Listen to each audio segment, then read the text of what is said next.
The wagon came to a stop at the foot of a gray wall, and the driver refused to go any further. He said that no sane person would venture any closer to the gates of Dornhall. Renard Veyron jumped down onto the frozen ground and looked up. The 6-meter-high wall was covered with cracks. In 3 places, logs propped up the masonry. The northern tower stood roofless. The wind carried the smell of smoke and something rotten across the plain. Renard clutched the scroll bearing the Weyron family seal in his pocket. The seal was genuine. His father's signature had been forged. He recognized his older brother's handwriting at first glance. Cassian always pressed too hard on the quill at the end of a line. The coachman turned the wagon around and cracked the whip on the horses. Renard was left alone before the gates of the fortress that the capital had been calling a grave for 3 years now. He picked up his only sack and walked toward the gates. The gate was ajar, just enough for a person to pass through. Inside, it smelled of smoke and wet wool. About 40 soldiers stood in the courtyard. Half of them were without armor. 3 of them had no boots. They had wrapped rags around their feet and were standing on planks so as not to touch the cold ground. A broad man with a gray beard and a scar across his eyebrow came out to meet him. He introduced himself as Captain Bram Holt and asked who had arrived. Renard handed him the scroll. The captain read it for a long time. Then he raised his, and his face turned to stone. He said that the capital had sent them a commandant who was 19 years old. He said this without malice. That's how people talk about the weather, something that cannot be changed. Renard asked about the size of the garrison. The captain replied that 38 men were on duty. Another 11 were in the infirmary. They had enough provisions to last 12 days. Orcs attacked every 3 or 4 nights. The last commandant held out for 2 months and died on the wall. The one before that lasted 3 weeks. Renard nodded and asked to be shown the walls before sunset. The captain was surprised. All the previous commanders had demanded to see the wine cellar first thing. They walked the perimeter in an hour. Renard examined the masonry, and his fingers instinctively found the weak spots. In his past life, he had spent 12 years designing fortifications and knew how walls fell. That knowledge lived in his hands. He showed the captain that the eastern section would collapse from 2 battering ram strikes. The mortar there had crumbled into sand. The captain rubbed his brow and said they hadn't seen any battering rams among the orcs yet. Renard replied that yet was the most dangerous word in military affairs. Night fell quickly. Renard did not take the commandant's quarters. He climbed onto the wall and stood beside the sentries. The soldiers eyed him warily. A young lord in an expensive cloak was standing out in the wind instead of sleeping in the warmth. Sergeant Osmond whispered to his neighbor that the boy would last a week. At 3 o'clock in the morning, a low roar came from the darkness. The sentry struck the iron gong. The courtyard came to life. People ran toward the wall, donning their armor as they went. Renard peered into the darkness. About 20 orcs were approaching the fortress. Their gray bodies moved quickly and silently. Only the leader let out a roar. That was how they wore down the defenders' nerves. Captain Holt stood beside him and handed Renard a crossbow. He said that the commandant could go down to the lower levels and no one would blame him. Renard took the crossbow and braced his foot against a crenel. His shoulder instinctively found the right position. The first orc began climbing the wall using an abandoned rope with a hook. Renard waited for the moment when the gray head rose above the edge. He released the bowstring. The bolt struck the orc just below the chin. The body plummeted downward, and the world stood still. A translucent veil of light unfolded before Renard's eyes. No one around him saw it. The soldiers continued to fight as if nothing had happened. The Veil reported that a land rights holder had been detected within the combat zone. The Veil announced that the military territory system had been activated. The Veil announced that the territory of Dornhall was recognized as the property of Renard Veyron by virtue of the enemy's bloodshed. The Veil announced that 10 development points had been awarded for the destruction of the orc. Renard blinked. The light did not fade. The number 10 lingered in the corner of his vision. A list unfolded below it. Fortifications, garrison, armaments, provisions. Each section branched out into dozens of lines. Repairing a section of the wall cost 50 points. Upgrading a single soldier to veteran status cost 30. An armory rack with 10 new crossbows cost 100. Renard felt a chill run down his spine that had nothing to do with the wind. He reloaded his crossbow. A second orc had already hooked a grappling hook over the adjacent crenel. Renard shot him in the eye. The number changed to 20. Nearby, Captain Holt hacked the orc down with his axe. No points were awarded. Renard fired again and hit the orc in the shoulder. The orc didn't fall. Sergeant Osmond finished him off with a spear. 4 points were awarded. The system explained that the territory owner receives a share for the joint elimination of an enemy. Renard was beginning to understand the rules. His own kills earned him the full reward. Kills by the garrison earned him a small share. The territory thrived on war. The attack petered out after 20 minutes. The orcs lost 7 fighters and retreated into the darkness. The garrison lost 1 man who was wounded. Renard's counter read 58 points. He stood by the battlement and looked down at the gray bodies below. All his life, he'd been taught that war was a drain on people, iron, and bread. The system claimed the opposite. Here, war was a source of income. Every orc at the wall was a bag of points that had come to his gates of its own accord. Renard opened the fortifications section and invested 50 points in repairing the eastern section. The screen reported that the restoration would take 1 night. He climbed down from the wall and walked toward the eastern section. He needed to see it with his own eyes. At first, nothing happened. Then the cracks in the masonry began to close. The sand between the stones darkened and hardened, turning into mortar. The support logs moved away from the wall on their own. Within an hour, the section that was supposed to collapse from 2 blows had become a monolith. Renard placed his palm on the stone. The stone was warm. Footsteps sounded behind him. Captain Holt was standing 5 paces away looking at the wall. He stepped closer. He ran his fingers over the masonry where he'd scraped away the mortar with his fingernail that evening. His fingernail no longer left a mark. The captain slowly turned to Renard. His stony expression cracked. In the old soldier's eyes was the expression of a man who hadn't seen anything new in 30 years and suddenly had. He asked what it was. Renard replied that it was Dornhall's future. He said that from now on, every orc killed would make the fortress stronger. He said they no longer needed to fear attacks. They needed to pray that the attacks wouldn't stop. The captain was silent for a long time. Then he said that either the commandant had gone mad or the whole world had gone mad. He added that after seeing this wall, he was ready to bet on the latter. In the morning, Renard gathered the garrison in the courtyard. 38 men stood in a ragged formation and looked at him without hope. He did not give any speeches about valor. He said 3 things. First, there would be food. Second, the walls would hold. Third, in a year, each of them would receive a night's salary. Sergeant Osmond snorted in the ranks. Renard heard it and looked him in the eye. He said he'd remember that snort. He said that in a year's time, he'd personally remind the sergeant of it. Then he dismissed the ranks and entered 30 points into the garrison's records. The list showed every soldier by name along with their condition. 9 were suffering from exhaustion. 4 had old wounds that prevented them from fighting. Renard chose the weakest one, Private Tobbs, 17 years old. Extreme exhaustion. Restoring him to the condition of a healthy fighter cost 8 points. Renard confirmed the selection. In the courtyard, Private Tobbs suddenly stood up straight. The gray skin of his face flushed with color. He stared at his hands in astonishment. He told the soldier next to him that for the first time in 6 months he didn't feel hungry. Renard spent the rest of his points on 3 more soldiers and was left with an empty counter and a clear head. The pattern had emerged. Orcs arrive. Orcs die. The fortress grows. The stronger the fortress, the more orcs it takes to capture it. The more orcs that come, the faster the fortress grows. It was a loop that spun in only one direction. One question remained. Would there be enough orcs? Renard climbed the roofless northern tower and looked out over the plain. Beyond the ridge of hills lay the lands of the Grey Horde. The capital's intelligence estimated its strength at 40,000 blades. Previous commanders had viewed that number as a death sentence. Renard looked at the hills and saw a warehouse filled with 40,000 sacks of glasses. He smiled for the first time in a week. That evening, he summoned Captain Holt and laid out a homemade map of the plain on the table. He said they'd had enough of waiting for attacks. He said that tonight they would invite the guests themselves. The captain asked how exactly. Renard replied that orcs are drawn to the scent of weakness.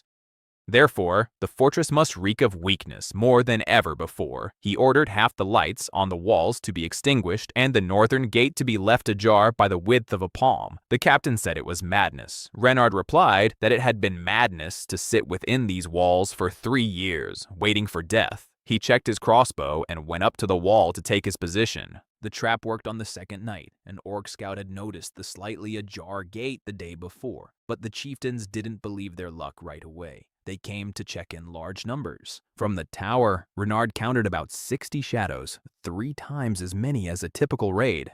Captain Holt, standing nearby, whispered that if the plan didn't work, there would be no one left to bury them. Renard replied that the plan had already worked. 60 orcs meant 600 points marching toward the gates of their own accord. He had studied the enemy's habits over the past 2 days from the soldiers' accounts and the tracks beneath the walls. The orcs didn't build siege engines. They took fortresses by sheer numbers and fury. Their tactics hadn't changed in decades because they worked. That meant their behavior could be calculated as precisely as the trajectory of a stone. The first wave rushed toward the slightly ajar gate, exactly where Renard had deployed yesterday's 60 points. What awaited the orcs beyond the gate was not a courtyard. Beyond the gate stood a new inner barbican, a stone box 5 by 8 meters with loopholes along 3 walls. The system had erected it overnight, and Renard had personally inspected every embrasure. 18 orcs charged into the enclosure at full speed. A counterweight mechanism slammed the gate shut behind them. Crossbows fired from 20 embrasures. Renard fired down from the barbican wall at point-blank range. The counter in his field of vision flashed 10, 20, 30. He stopped counting and simply kept reloading. 4 minutes later, nothing living remained inside the stone enclosure. Outside, a second wave of orcs began scaling the walls. There, the garrison met them. The soldiers fought differently than they had 2 days ago. 4 upgraded fighters stood their ground like veterans. Private Taub, who had recently been staggering from hunger, thrust his spear right into the throat of an orc who had climbed over the battlements. Renaud spent points right in the middle of the battle. He opened the garrison roster and upgraded Sergeant Osmond to a veteran for 30 points. Osmond, on the wall, suddenly began moving twice as fast. His axe took down an orc with a single blow, where 3 would have been needed before. The sergeant froze mid-breath, staring at his own hands. Then he let out a roar and plunged back into the thick of the battle. By dawn, it was all over. 53 orcs lay dead beneath the walls and inside the barbican. 7 had escaped. The garrison lost 2 to injury. For the first time in 3 years, there were no fatalities. Renard's scoreboard read 612 points. He stood in the middle of the courtyard and the soldiers watched him in silence. Then one of them slammed his fist against his shield. A moment later, the entire courtyard was roaring. Renard raised his hand and the rumbling subsided. He said this was only the beginning. He said that today everyone would receive a double portion of food and that rations would never be cut again. Then he locked himself in the commandant's office with Captain Holt and began spending. 200 points went toward a complete renovation of the entire outer wall. 100 points went toward restoring the North Tower, including the roof and the archer's platform. 150 points went toward promoting 10 soldiers to veterans. 80 points went to the armory for 20 new crossbows and a supply of bolts. Renard invested the remaining points in the food section, and 3 greenhouses with vegetable beds sprang up on the vacant lot behind the barracks. Beds that bore fruit 10 times faster than usual. Captain Holt looked at the list of expenditures, his fingers clenching the edge of the table. He said that, in a single night, the fortress had received more than it had in 10 years of supplies from the capital. He asked what Renard would demand from the garrison in return. Renard replied that he would demand exactly one thing: to kill orcs and not die. The captain paused and said he had served under 8 commanders. He said that for the first time, he was ready to follow orders not according to the regulations, but according to his conscience. On the 5th day, a problem that Renard hadn't anticipated knocked on the fortress's door. People were standing at the gates, 26 ragged peasants from the plains. The village headman of the ravaged village of Millbrook said that a rumor had spread along the border.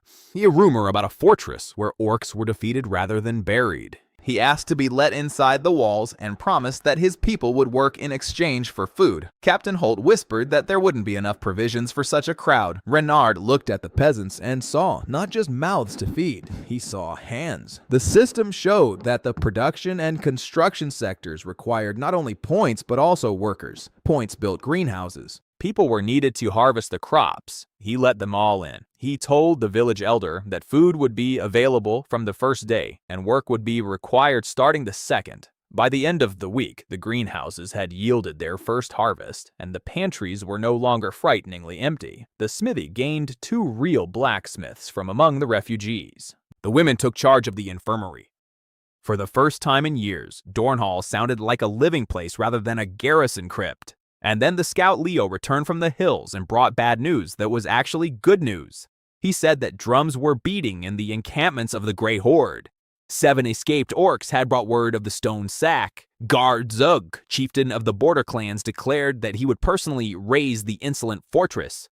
Leo had witnessed the gathering of troops, no fewer than 400 blades, accompanied by battering rams. For the first time ever, the orcs were building siege engines. Captain Holt listened and looked at Reynard. He expected to see alarm on the commandant's face. Reynard opened the counter. After all the expenses, there were 74 points remaining. 400 orcs meant at least 4,000 points. He caught himself smiling involuntarily and forced his face to remain serious. He told the captain they had about 6 days. He ordered the moat in front of the wall to be deepened and the entire population to be put to work on the earthworks. He allocated 50 points to the armament section, and a mechanism resembling a giant crossbow on a swiveling frame rose up on the northern tower. The ballista fired a bolt as thick as an arm 400 paces away. Osmond ran his hand over the frame and asked for permission to assemble a crew of the best archers. Renard granted permission and added that the crew would receive a bonus on top of their pay. Osmond saluted crisply, as if at a parade. Not a trace remained of the smile he'd worn a week earlier. On the evening of the 6th day, Renard stood on the new roof of the northern tower. Below, in the warm glow of the windows, soldiers and refugees were having dinner. Across the plain, near the hills, the campfires of Karzug's army were burning. Hundreds of lights. Renard looked at them and ran through tomorrow's battle plan in his head. In a past life, he had once calculated the load on a bridge and was off by a third. The bridge held only because he had built in a 4-fold safety margin. He had learned that lesson for good. Plan as if half the plan will fall apart. He went down to the room and spread out the map. The battering rams would advance on the gates. That meant the gates had to serve as both a decoy and a trap. The main force would scale the walls from the northeast, where the moat was shallower. That meant he needed to station veterans and a ballista there, and that left Karzug, the chieftain who wouldn't be the first to climb the walls, but whom he had to kill personally. According to the system's assessment, killing the chieftain was worth up to 500 points. Renard checked his crossbow and went to bed fully clothed. Before dawn, a rumbling woke him. The ground trembled with a faint quiver. That's how the earth shakes when 400 pairs of heavy feet march across it. He climbed onto the wall. A gray mass was crawling out of the pre-dawn mist, stretching across the entire width of the plain. 2 battering rams made of solid tree trunks swayed above the mass. Behind the army, on a hill, stood a rider on a huge wolf. Even from that distance, it was clear that the chieftain was 2 heads taller than any of his warriors. Captain Holt stood beside him and put on his helmet. He said that in 30 years of service, he had never seen an assault of this magnitude. Renard loaded his crossbow and replied that in a year's time, they would both look back on this assault as a warm-up. The horde's drums beat at full force, and the gray mass broke into a run. Renard destroyed the battering rams before they even reached the walls. A ballista roared from the northern tower, and a bolt as thick as a hand pierced the lead battering ram along its shaft, scattering the orcs carrying it. Osmond's crew reloaded in 40 heartbeats, and a second bolt snapped the rear axle of the second battering ram. The assault would have faltered at any other fortress. But Karzug had brought 400 fighters not to retreat after just 2 shots. A roar rolled across the plain, and a gray wave crashed against the walls along the entire perimeter. From then on, Renard's world narrowed down to a simple cycle. Aim. Fire. Reload. The counter in his peripheral vision rose in spurts. Orcs scrambled up the assault ladders, fell into the moat, and scrambled up again. The veterans held the northeast flank as if spellbound. Osmond darted along the wall, plugging every breach with his own body. Captain Holt commanded the reserves below, shuffling men to wherever the fighting was fiercest. Peasants from Millbrook brought bolts and dragged away the wounded. Even the village elder stood by the cauldron of boiling water. Toward the end of the second hour, Karzug realized the walls would not yield and changed tactics. The wave receded. 3 dozen orcs in heavy furs, carrying broad wooden shields, stepped forward. Under their cover, a group carrying barrels moved toward the gates. Renard looked closely and felt a chill. In a past life, he had seen pitch fire burn and knew that water couldn't extinguish it. The orcs were planning to burn down the gates. He shouted to the ballista crew to aim at the barrels. The first shot split a shield but missed its mark. The second bolt struck the front barrel squarely. A column of thick flame rose in the middle of the assault group. The burning orcs rolled across the ground, setting their neighbors ablaze. The counter jumped by 200 at once. The system counted the entire group as destroyed by the territory's owner because he had personally commanded the shot. Renard memorized this rule. A direct order was equivalent to direct action. This changed the entire arithmetic of war. Garzug roared from the hills so loudly that the sound drowned out the noise of battle. The chieftain drove the wolf down the slope. He was going to kill them himself. The enormous wolf leaped over the moat at the spot where it was piled high with bodies. Garzug jumped onto the crest of the wall straight from his saddle. 2 soldiers were knocked aside by the swing of his mace. Osmond stood as the third obstacle in the chieftain's path. The sergeant parried the blow with his axe and held his ground, though his boots slid half a step across the stone. Renard was already running along the wall. On the run, he poured 60 points into Osmond, elevating him to an elite fighter. It was almost his entire reserve, but holding back now meant losing. Osmond burst with power, and his axe forced Garzug to retreat a step for the first time. The chieftain and the sergeant spun along the parapet, exchanging blows that sent the stone crumbling. Renard stood 20 paces away and raised his crossbow. He waited. An opening would appear. In his past life, he had waited 3 days for calculation results and knew how to wait. Garzug swung his mace for a finishing blow and, for half a moment, left his neck exposed. Renard released the bowstring. The bolt entered the chieftain just below the ear up to the fletching. Garzug staggered. Osmond finished him off with an axe. The massive body collapsed from the wall into the courtyard. The assault died with the chieftain. A horde without a leader does not fight. The gray mass receded from the walls and rolled toward the hills, abandoning the ladders. Renard stood on the crenellation and looked at the scoreboard. 3,840 points. He leaned against a crenelle because his legs had suddenly gone weak. Down below, the courtyard roared with delight. The soldiers were hoisting Osmond aloft. The peasants were hugging one another. Captain Holt took off his helmet and sat down right on the ground in the middle of the courtyard. The garrison's losses amounted to 3 killed and 9 wounded. Against nearly 300 dead orcs at the walls. The kingdom's military history had never seen such a ratio. Over the next 3 days, Renard spent his points, and Dornhall was transformed before their eyes. The outer wall rose to 9 meters and was clad in smooth stone that no hook could catch on. The moat deepened and filled with water from a spring tapped by the system. A second ballista was mounted on the southern tower. The 20 best soldiers were promoted to elite fighters, and the system reforged their armor into blackened steel. The number of greenhouses doubled. A mill, a smokehouse, and a deep well appeared in the courtyard. The infirmary received the beds and instruments that Irma, a refugee healer, had whispered about as if they were a miracle. Renard established a strict schedule: mornings for training, afternoons for work, and evenings for rest. He assigned a stipend to everyone, including the peasants, and paid them with captured iron that the blacksmiths had remelted from orc blades. News of the victory over Garzug spread along the border faster than the wind. Within a week, 150 refugees were already standing at the gates.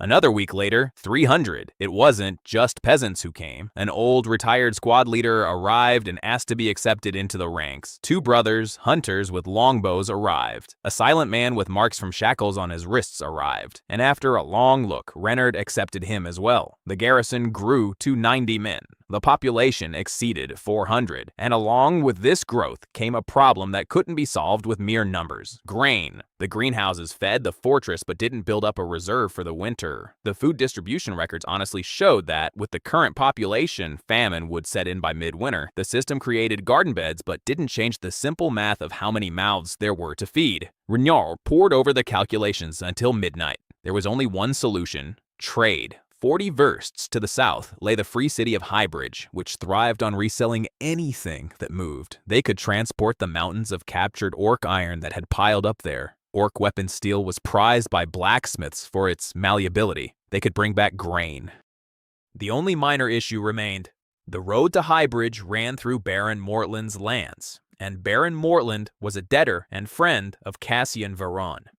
Renard set down his quill. He was thinking about his brother for the second time this month. The first time he'd thought of him was when he recognized the signature on the forged order. Cassian had sent him here to die, so that his younger brother wouldn't interfere with the division of their ailing father's inheritance. By now, Cassian had surely already reported to their father about Renard's heroic death at the border. The news that the deceased was alive and well and had routed the horde of Chief Garzug would reach the capital in a month. And then his brother would begin to act again. Renard jotted down 2 words in the margins: Wait for guests. In the morning, he assembled his first trade caravan, 6 wagons of iron escorted by 20 soldiers led by Captain Holt. The captain protested, saying his place was at the fortress. Renard replied that there were now others at the fortress to stand guard on the walls. But in High Bridge, they needed a man whose word carried more weight than a young voice.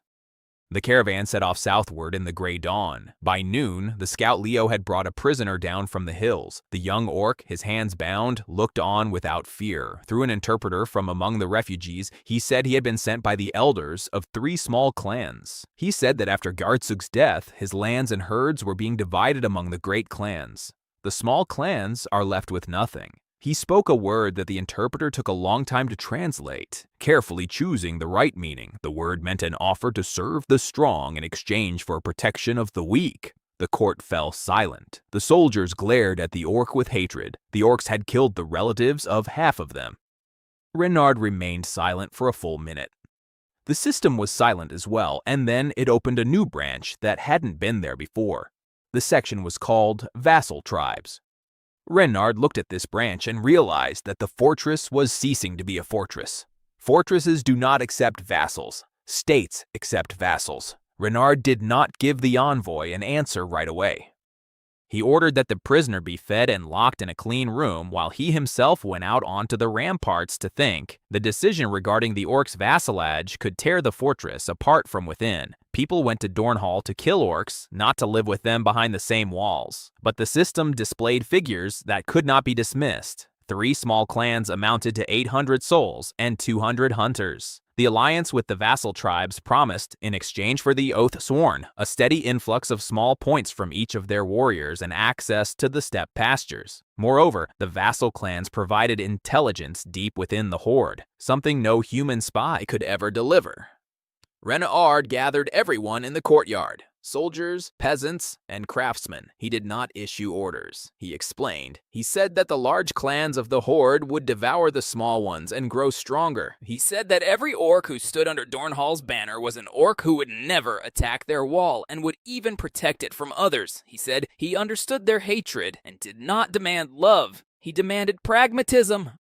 Then he asked if there were any who would speak against it. An elderly soldier named Garth, whose farmstead had been razed by the orcs, stepped forward. He said he could not stand in the same ranks as the gray-skinned ones. Renard replied that he wouldn't force him to. The vassals would live on the steppe with their herds, not in the fortress. Their duty was the steppe and reconnaissance. The garrison's duty was the wall. Garth thought it over and stepped back into the ranks. No one else spoke out against it. 3 days later, the elders of the 3 clans took a blood oath at the gates of Dornhall. The system registered the oath, and Renard's counter began to rise in a slow but steady stream. Every vassal hunter who defeated enemies on the steppe contributed points to the common treasury, and enemies appeared immediately for the small clans. The large clans declared the renegades fair game. A steppe war began, about which Dornhall learned from reports faster than the capital learned of Dornhall itself. Captain Holt returned from High Bridge 9 days later. The caravan arrived loaded to the brim with grain, and the captain brought 2 pieces of news. The first was good. Orc iron had sold for triple the price, and the merchants of High Bridge were asking for more and were even willing to send caravans themselves. The second piece of news was expected. On the return trip, Baron Mortland's men stopped the convoy and took an inventory of the cargo and the drivers. The Baron knew that Dornhall was alive and trading. That meant Cassian would know about it in a week. Renard listened and nodded. He was expecting guests, and they didn't keep him waiting. A guest arrived 12 days later, but not the one they were expecting.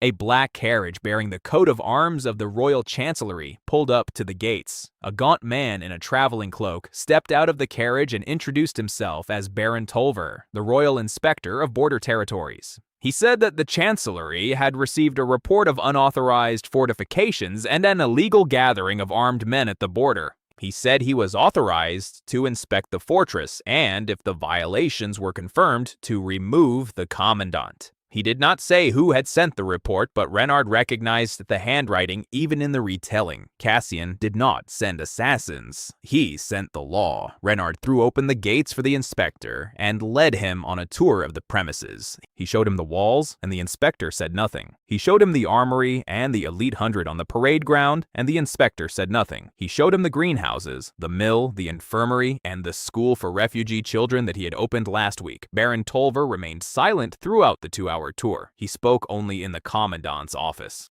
He placed a sheet of paper containing the denunciation on the table and said that, by all formal indications, the denunciation was accurate. The fortifications were unauthorized. The men had been assembled without a royal charter. He paused and added that in 30 years of service, he had seen 100 border fortresses. He said that all of them had asked for money and men, and all had complained about the orcs. He asked why Dornhall had asked for nothing. Renard replied that Dornhall fed itself and defended itself, and asked for only one thing: not to be interfered with. The inspector looked at him for a long time. Then he said something Renard hadn't expected to hear. He said that the law granted the border commander the right to build any fortifications under one condition. That condition was a recognized military threat of the first degree. Such a threat could only be confirmed by a crown inspector who had personally witnessed the enemy. Baron Tolver asked when the next orc attack would take place. In his dry voice, Renard heard what this man had been hiding his entire life. The Baron was curious. Fate loves irony. The attack happened that very night, and it was no test run by a small force. 1,000 blades of the Blood Moon clan, the mightiest of the great clans, came rolling down from the hills. They were marching to punish the fortress for harboring apostates. Baron Tolver stood on the tower next to Renard and watched the machinery of Dornhall at work. The ballistas tore through the advancing waves. The Elite 100 were mowing down the breaching forces. Vassal hunters struck the horde from the rear out of the steppe darkness at the exact moment Renard had designated in advance by a signal fire. By 3 o'clock in the morning, the Blood Moon clan had lost 400 fighters and retreated back into the steppe. Renard's counter displayed a figure so staggering that he had to read it 3 times. 8,200 points, including the vassal's share. Baron Tolver descended from the tower on unsteady legs. In the morning, he drew up a declaration of a first-degree military threat and authenticated it with his personal seal. All of Dornhall's fortifications were retroactively legalized. Moreover, the first-degree declaration automatically granted the commandant the right to conduct military conscription and hold court-martials within the threatened territory. Cassian had wanted to strike at his brother through the law. Instead, the law had sided with his brother. Before leaving, the inspector paused by the carriage. He said he was obliged to report everything to the Chancellery, and that many would read the report. He said that among those many would be people who would see Dornhall not as a shield for the kingdom, but as a threat to the throne. He advised Renard to grow faster than their fear was growing. The carriage rolled off toward the south. Renard stood at the gate, laying out a new strategy in his mind. Cassian had lost a move, but not the game. The capital would soon be abuzz with talk of the fortress on the border. The Blood Moon clan had been drenched in blood, but the horde comprised dozens of clans, and presiding over them all was the one of whom the vassals spoke in hushed tones. Khan Urgash, who had united the steppe 20 years ago. For now, the Khan regarded the commotion at Dornhall as the squabbles of his juniors. But every new victory brought closer the day when the Lord of the Steppe would turn his attention to the small fortress. Renard spent the night and 8,000 points. The walls were reinforced with a 3rd battlement and gate towers. The garrison grew to 2,500, and the first dozen fighters rose to a rank above the elite. The system designated this rank as the guard and clad them in armor the color of the night sky. Stables and 50 war horses appeared. A dovecote for communication with High Bridge was built, along with watchtowers across the steppe within a day's journey. And a 1/3 of the points remained in reserve because the lessons of his past life hadn't gone anywhere. Plan as if half the plan will fall apart. In the morning, Osmond brought news from the vassals. The elders reported that, following their defeat, the Blood Moon clan was calling on neighboring clans to join a joint campaign, and that a rider on a white wolf had been seen at the Blood Moon camp. Only one lord kept riders on white wolves. Kagan Urgash had sent his observer. The steppe was beginning to take notice. The clan's joint campaign had been in the works for a month, and Renard used every last day of that month. He fought without waiting for war to come. Guards patrols, together with vassal hunters, began burning down the Blood Moon's forward encampments, striking at night and vanishing into the steppe before dawn. Each raid earned points and drove the enemy's herds away. Renard personally led 3 raids himself because his direct participation doubled the points earned. Osmond grumbled that a commandant had no place in a nighttime slaughter. Renard replied that being a commandant was a title, but ruling the territory was a job. The job demanded the enemy's blood. By the end of the month, the tally had surpassed 15,000, even after all the expenses. Dornhall was no longer a fortress. Beyond the third ring of walls, a real city had sprung up, 1,300 residents, Craftsman's Street, where people forged, wove, and tanned leather, the market where caravans from Highbridge now arrived twice a week, a temple that the refugees had built themselves without a single piece of equipment from the system. Renard looked down on it from the tower and felt a strange sense of unease. He had been building a war machine, but a city had sprung up instead. People didn't come for the protection of the walls. People came where they were paid fairly and judged impartially. Baron Tolver's decree granted Renard the right to administer justice, and Renard presided over the trials himself every week in the town square, in full view of everyone.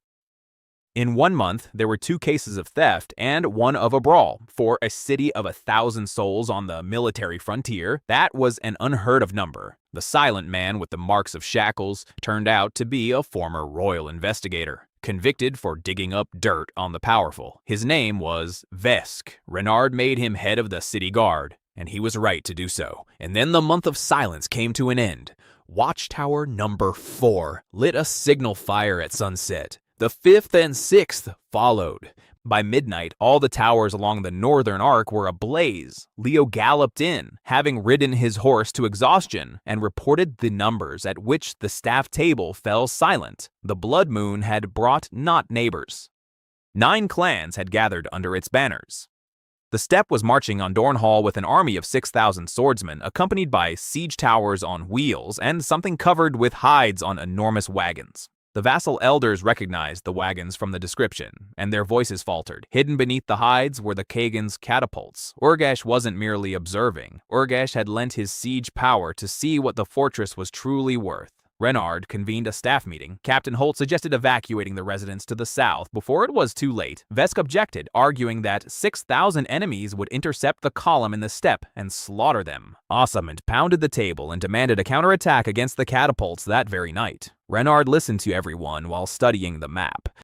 In his past life, he'd passed his most important exam because he'd understood a simple truth. When you can't win by the rules, you have to change the terms of the problem. The terms now were as follows: 6,000 against 700 capable of bearing arms. Those terms meant certain death.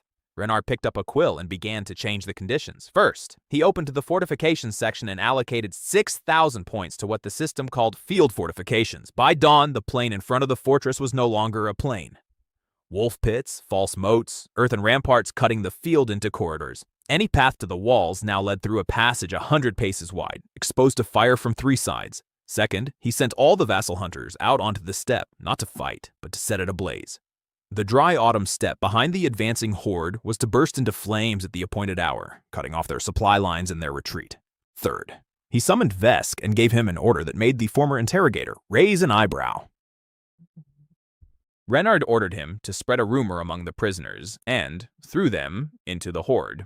A rumor that the chiefs of the 9 clans had agreed, after victory, not to share the spoils with the Kagan's men at the Stone Throwers. Let Orgashev, the scout on the White Wolf, hear this before the assault. A lie was cheaper than arrows, but struck harder. The horde arrived on the 3rd day and set up camp 2 versts away. 6,000 campfires stretched across the horizon. That night, Renard stood on the gate tower and gazed at this sea of fire. Captain Holt stood beside him.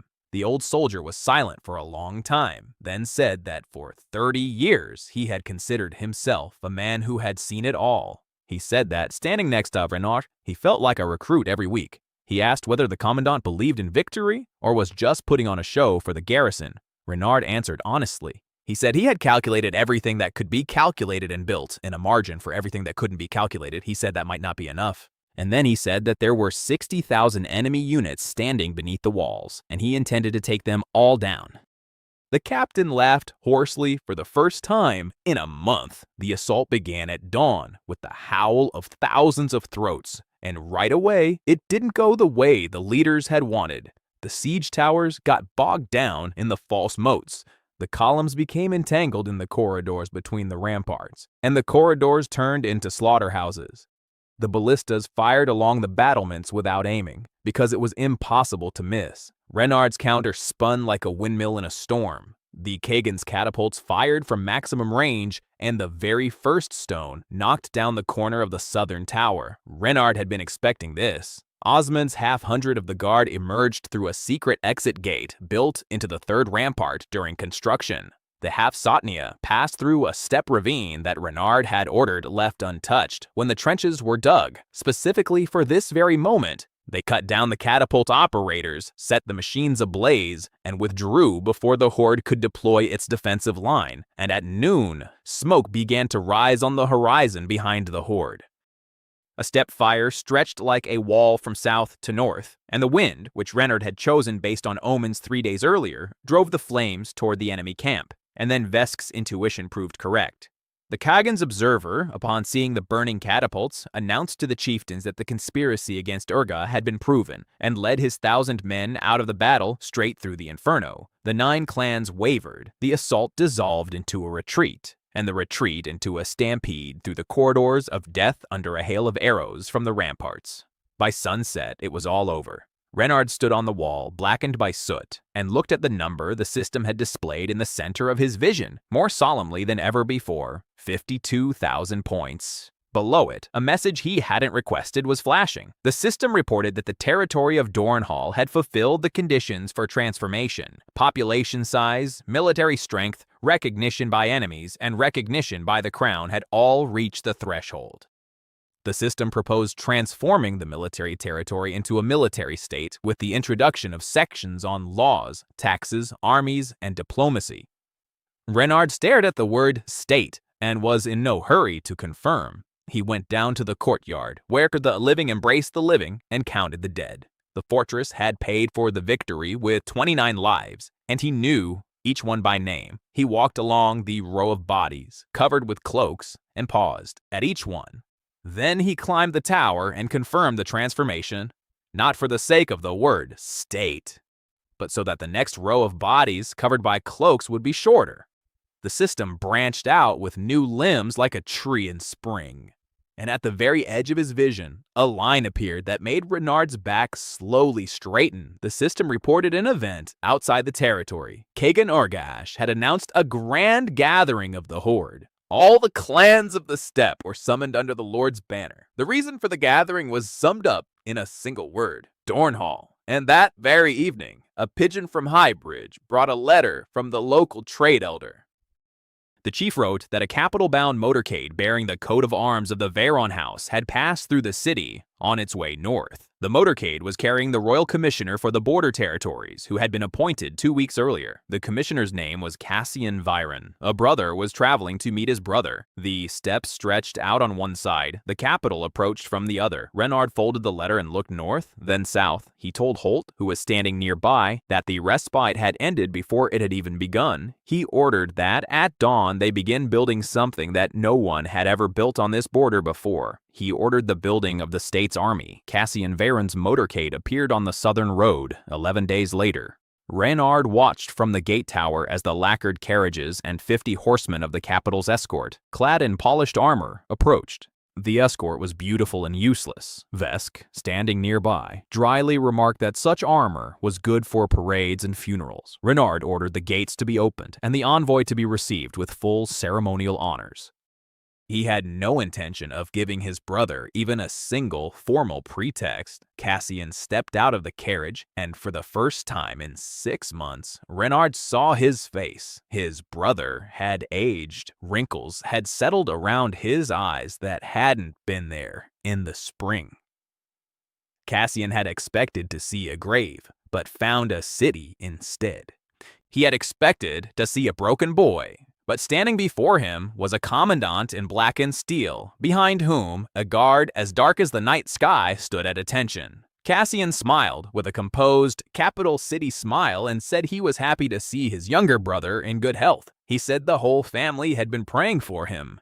Renard replied with an equally composed smile and said the prayers had been answered, especially the one written in his brother's handwriting on the appointment order. Cassian's smile didn't waver, only the fingers in his glove clenched. Both understood everything, and both continued to play along. Cassian had brought the papers. The Royal Commissioner for the Border Territories had the authority to inspect all military expenditures and the power to approve the appointments of commanders. Formally, Cassian was now Renard's superior.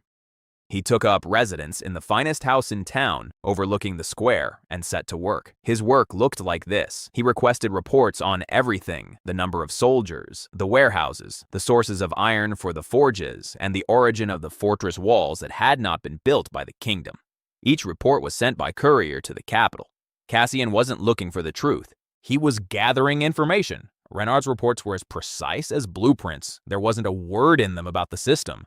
The walls were explained away as being built with gold captured from the Horde and by hired craftsmen from Highbridge. It was impossible to verify this, impossible to disprove it, too. Vesk read copies of the reports and said he himself couldn't find anything to nitpick about. But Cassian hadn't come to nitpick. On the 8th day, Renard understood his true plan. That evening, Osmond arrived at the commandant's office, gloomier than a storm cloud. He reported that the commissioner's men were going around the barracks and taverns, or they were treating the soldiers to drinks and asking questions. The questions always boiled down to one thing: had the garrison sworn allegiance to the crown or to the commandant personally? And between questions, Cassian's men would drop hints that the crown paid its officers in gold, not promises. Cassian couldn't break the fortress from the outside. He began to buy it from the inside. Renard listened and forbade Osmond from touching the men from the capital. He said that his brother was waiting precisely for such rudeness. A single arrest of the commissioner's men would spark a mutiny against the commandant in the capital. Instead, Renard made a move that Cassian could not have foreseen because he was unaware of the system. Renard established a new branch of government and invested 12,000 points into what was called the Territory's Unified Military Code. The system suggested drafting the code, and Renard spent 3 nights working on it. Pay based on length of service and meritorious service. Pensions for the wounded. A plot of land for everyone who had served 10 years. Equal justice for soldiers and officers. When the code was ratified, the system disseminated it in a strange way. Every soldier in the garrison woke up that morning knowing the text by heart, just as they knew their own names. At first, silence reigned in the barracks, and then a murmur arose. For 30 years, the crown had given the border nothing but orders to hold their ground. The commandant issued a law under which even a lowly spearman could rise through the ranks to receive a land allotment and an officer's sash. Cassian's men suddenly found that their questions were met with laughter in the taverns. The soldiers asked in response whether the crown granted land in exchange for service. The capital's residents remained silent. On the 12th day, Cassian changed his approach. He went to see Renard alone, without an entourage, sat down across from him, and spoke like a brother. He said that his father was dying and had only months left.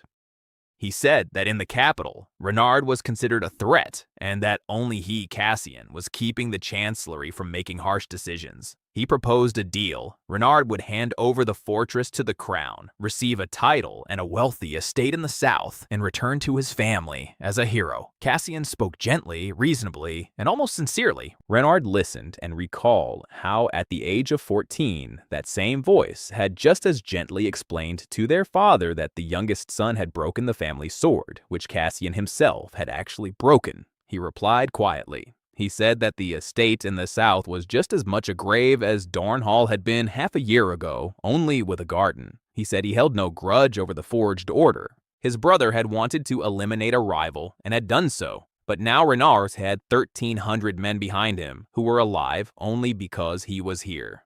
He would not sell them out for a title or a garden. Cassian stood up, the mask fell away, and for a moment, Renard saw his brother's true face, tired, angry, and bewildered. Cassian said he regretted one thing, that the orcs had turned out to be so incompetent. He walked out and slammed the door, and 2 days later, something happened that proved the weight of his words. That night, the main grain warehouse caught fire. The fire broke out from the inside in 4 places at once. Vesk's guards caught the arsonist red-handed with an oil flask. It was a cart driver from the commissioner's convoy. During interrogation, he remained silent for a full day, but then Vesk placed before him not instruments of torture, but a pardon in exchange for a full confession, and the cart driver broke down. He revealed that he had received orders from Secretary Cassian, and that there had been 3 such orders: the warehouse, the well, and a third order targeting a person, the commandant.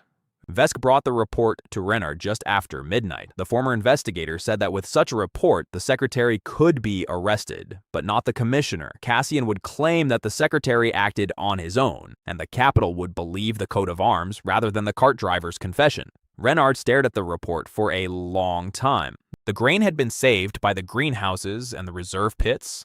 The well was guarded. He wasn't afraid of the killer. But his brother had crossed the line beyond which the game of paperwork ended. Renard locked the report in an iron chest and told Vesk to continue gathering evidence, not for Dornhall's court, for a higher court. And in the morning, news arrived that pushed the brothers to the edge of the board. A vassal messenger rode in from the north on a worn-out horse. The elders reported that the great gathering of the horde had ended. Kagan Urgash had mustered 26 clans. 40,000 blades had set out from the deep steppe and were marching toward the border, slow and inexorable as winter. The messenger said that ahead of the main force, the Kagan was driving a siege train of 300 wagons, and that before setting out, Urgash had made a great sacrifice and declared to the steppe that he would return only with the head of Dornhall's master. Renar stood in the middle of the square, the report in his hand. All around him, the city he had built in half a year was bustling. He had about 40 days, 20,000 points in reserve, 700 fighters, and 200 vassal hunters against 40,000. And a brother in the rear who would strike from behind at the most opportune moment. He raised his head and saw Cassian on the balcony of his finest house. His brother, too, was holding a sheet of paper in his hand. His messengers were just as efficient. Across the square, the brothers looked at one another, and for the first time, Renard saw not anger but fear on Cassian's face. The Crown Commissioner suddenly realized that he stood in the way of 40,000 and that the walls between him and the horde had been built by the very man he had twice tried to kill. Renard divided the 40 days into 4 10-day periods and assigned a theme to each. The first 10-day period was called People, the second Odd Stone, the third Iron, the fourth a Steppe. He wrote this plan on the board in the command room and convened a council. Twodyatov, Holt, Osmond, and Vesk, along with Millbrook, the town's mayor, and Gore, the elder of the vassals. The council listened to the plan and remained silent, just as people do when they've been told the price. Renard made no secret of the math. No wall could stop 40,000 men if they simply stood and waited. Therefore, Dornhall would not stand and wait. Dornhall would pick the horde apart piece by piece along its entire path. The war would begin 200 versts from the walls. The first 10 days were spent recruiting. The charter did its job better than any recruiter. Word of the law granting land to soldiers spread along the border, and volunteers began streaming through the gates. 140 men arrived from the ravaged border villages. 4 dozen hunters came from the northern hamlets. An entire detachment of 40 mercenaries arrived from Highbridge, led by a one-eyed woman named Captain Selma, who said she had fought for money for 20 years and now wanted to fight for a cause. Vesk screened everyone and weeded out the 3 infiltrators.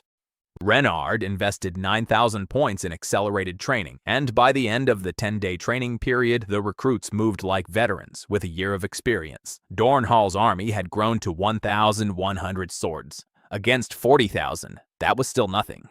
But Renard had no intention to measure strength by numbers. The second 10-day phase was called Stone and proved to be the most expensive. Renard used up almost his entire point reserve, and the system ran through the night, causing the townspeople to cross themselves as they watched the colossal structures rise from the ground. The 4th ring of walls went up in a week. 12 meters of smooth stone with a sloping base, against which battering rams shattered. 6 new towers were each equipped with a pair of ballistas. 3 rings of wolf fields and a dry moat studded with stakes were laid out beneath the walls. But the main construction was not taking place at the fortress itself. Along a line stretching from the hills to the river, the system erected 5 small forts, each a day's march from the next. Each fort was a stone outpost housing a garrison of 50 men, complete with a well, a supply depot, and a signal tower. Renier called the line the Ridge. The horde could bypass any fort, but bypassing it meant leaving it behind on their supply routes. and taking out each tooth meant paying for it with days and blood. Osmond, riding along the line, remarked that it was the first time he'd seen a defense that bites back. The third 10-day period was called Iron. The city's forges worked in 3 shifts. This system made it cheaper to produce what Renard ordered by the hundreds: bolts for ballistas, incendiary pots based on a recipe Renard remembered from a past life, where fiery mixtures were devised not by a priest but by an engineer, and steel garlic chains for the cavalry, and there were separate orders for strange items that only the commandant himself understood: hollow logs, leather hides the size of an ox, and stockpiles of lime and sulfur. Holt looked at these warehouses and asked no questions. Over the course of half a year, he had learned that the commandant's baffling orders always paid off at the most crucial moment. The fourth 10-day period was called the Steppe, and was the responsibility of Gore and Selma. Vassal hunters and mercenary cavalry set out northward to meet the horde. Their task was not to fight, their task was to make the journey difficult. They filled in the wells along the caravan trails. They burned pastures along the route so that the horde was forced to spread out in search of fodder for their herds. At night, they slaughtered sentries and stole the lead horses. The horde moved as a man would along a road strewn with broken glass, slowly, viciously, and bleeding drop by drop. Each drop added points to Renard's tally, and by the end of the 10-day period, he had recouped a third of what he'd lost. Urgash was losing up to 100 warriors a day without even having seen the walls of Dornhall yet. Intelligence reports indicated that the Kagan was furious and was driving his army faster, and that was exactly what Renard had been aiming for. A furious commander makes mistakes. A commander in a hurry makes twice as many. Meanwhile, a second war was raging within the city, a silent one. Upon hearing the news of the 40,000, Cassian prepared to head for the capital. Renard had anticipated this and asked the commissioner to stay. His wording was polite yet unyielding. The roads to the south are unsafe due to orc raids, and the commandant cannot guarantee the life of a royal official outside the city walls. Cassian understood everything. He had become a hostage to his own inspection. He wrote a report to the chancellery stating that the commandant was holding him by force. Vesk intercepted the messenger, and Renard read the report and let the messenger continue on unharmed. Holt did not understand this move. Renard explained, "Let the capital receive a denunciation from a man trapped behind the walls, and at the same time, let it receive Baron Tolver's report on the 40,000-strong horde. Let the chancellery decide for itself what Cassian looks like, as a prisoner or as an official who fled the border before the invasion." Vesk listened and said that the commandant would make a formidable interrogator. On the 38th day, the sentry forts along the ridge lit their beacons. The horde had advanced to the line. From the Tower of Dornhall in the north, one could see the glow of thousands of bonfires stretching across the entire width of the horizon. That night, Renner climbed the wall alone. The counter showed 11,000 points recovered from the Steppe War. Below, the city slept. 1,300 civilians, protected by 4 belts of stone. Ahead, in the darkness, lay the ridgeline where 250 volunteers, who knew exactly what they'd signed up for, awaited in 5 forts. Renard stood there, doing what he'd done before every major undertaking throughout his entire life. He was searching for a mistake in his own blueprint. He ran the plan over and over, testing its strength. Where would half of it collapse? What if Urgash didn't attack the forts? What if he marched his entire force past them, straight toward the city? Then the forts would strike the supply trains, and the horde at the city walls would begin to starve within a week. What if the Kagan divided his army? Then his units would number 20,000 each, and they could be defeated one by one. What if there was betrayal from within? Renard looked at the warm window of the house where his brother was not sleeping. There was no answer to this question in the blueprints. In the morning, the horde made a move that Renard had analyzed like a problem and failed to predict. Urgash did not attack the forts head-on, nor did he march past them. He chose a third option. By noon, half the horde had set up camp opposite the ridgeline, out of range of the ballistas, and the other half, in full view of the sentries, began to dig. 20,000 orcs were digging into the ground. They were constructing a rampart and a moat not toward the forts, but around them in a wide arc, cutting off the ridge from Dorn Hall. The Kagan had brought more than just fury. The Kagan had brought engineers. Gore, watching this from the watchtower, uttered a word that the interpreter translated as a siege in reverse. Urgash wasn't planning to storm the ridge's teeth. He was planning to trap them in their own jaws and starve them out. And then they brought Renard an arrow that had flown over the wall of Fort Number 3. Tied to the arrow was a piece of leather with a drawing on it. The drawing depicted a fortress, and next to it, a figure holding a severed head in its hand. And beneath the drawing was a symbol that Gore recognized immediately, and for the first time ever, the old orc's voice faltered. It was the Kagan's personal symbol, signifying a challenge from one master to another. Urgash was summoning Renard to negotiations on the open steppe, one-on-one. The council unanimously opposed the trip. Holt said that the Kagans of the steppe slaughter envoys when it suits them. Osmond asked for permission to go in the commandant's place. Vesk silently placed the protocol regarding Cassian's 3 orders on the table, reminding them that even without the horde, hunters had already been hired to track down Renard. Only Gore said otherwise. The old orc explained that a sign from master to master was not a trap. It was the only law of the steppe that no Kagan had broken in 300 years. Anyone who violated it would lose the right to the bunchuk, and any clan could raise a blade against him. Urgish was so perplexed by something that he was ready to speak rather than just ran. Renard listened and weighed his options. Refusing the challenge would be interpreted by the steppe as fear and would incite fury within the horde.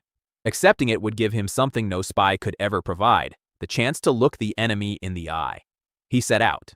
The meeting took place on a burial mound between the horde's rampart and the ridgeline.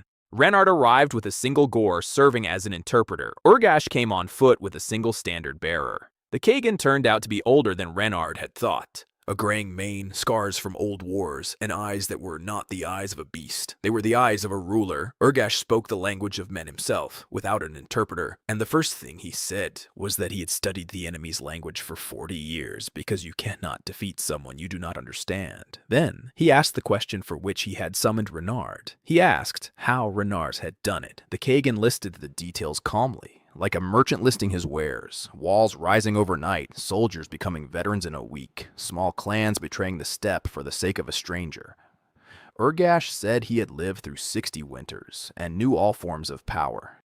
The power of numbers, the power of gold, and the power of faith. Dornhall's power was none of these.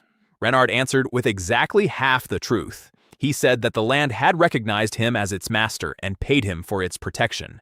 The more enemies that came, the richer the land became. He said this while looking the Kagan in the eyes and saw the old orc nod slowly. The steppe people believed in the spirit of the land. The answer fit into their worldview more precisely than the truth about the system ever could.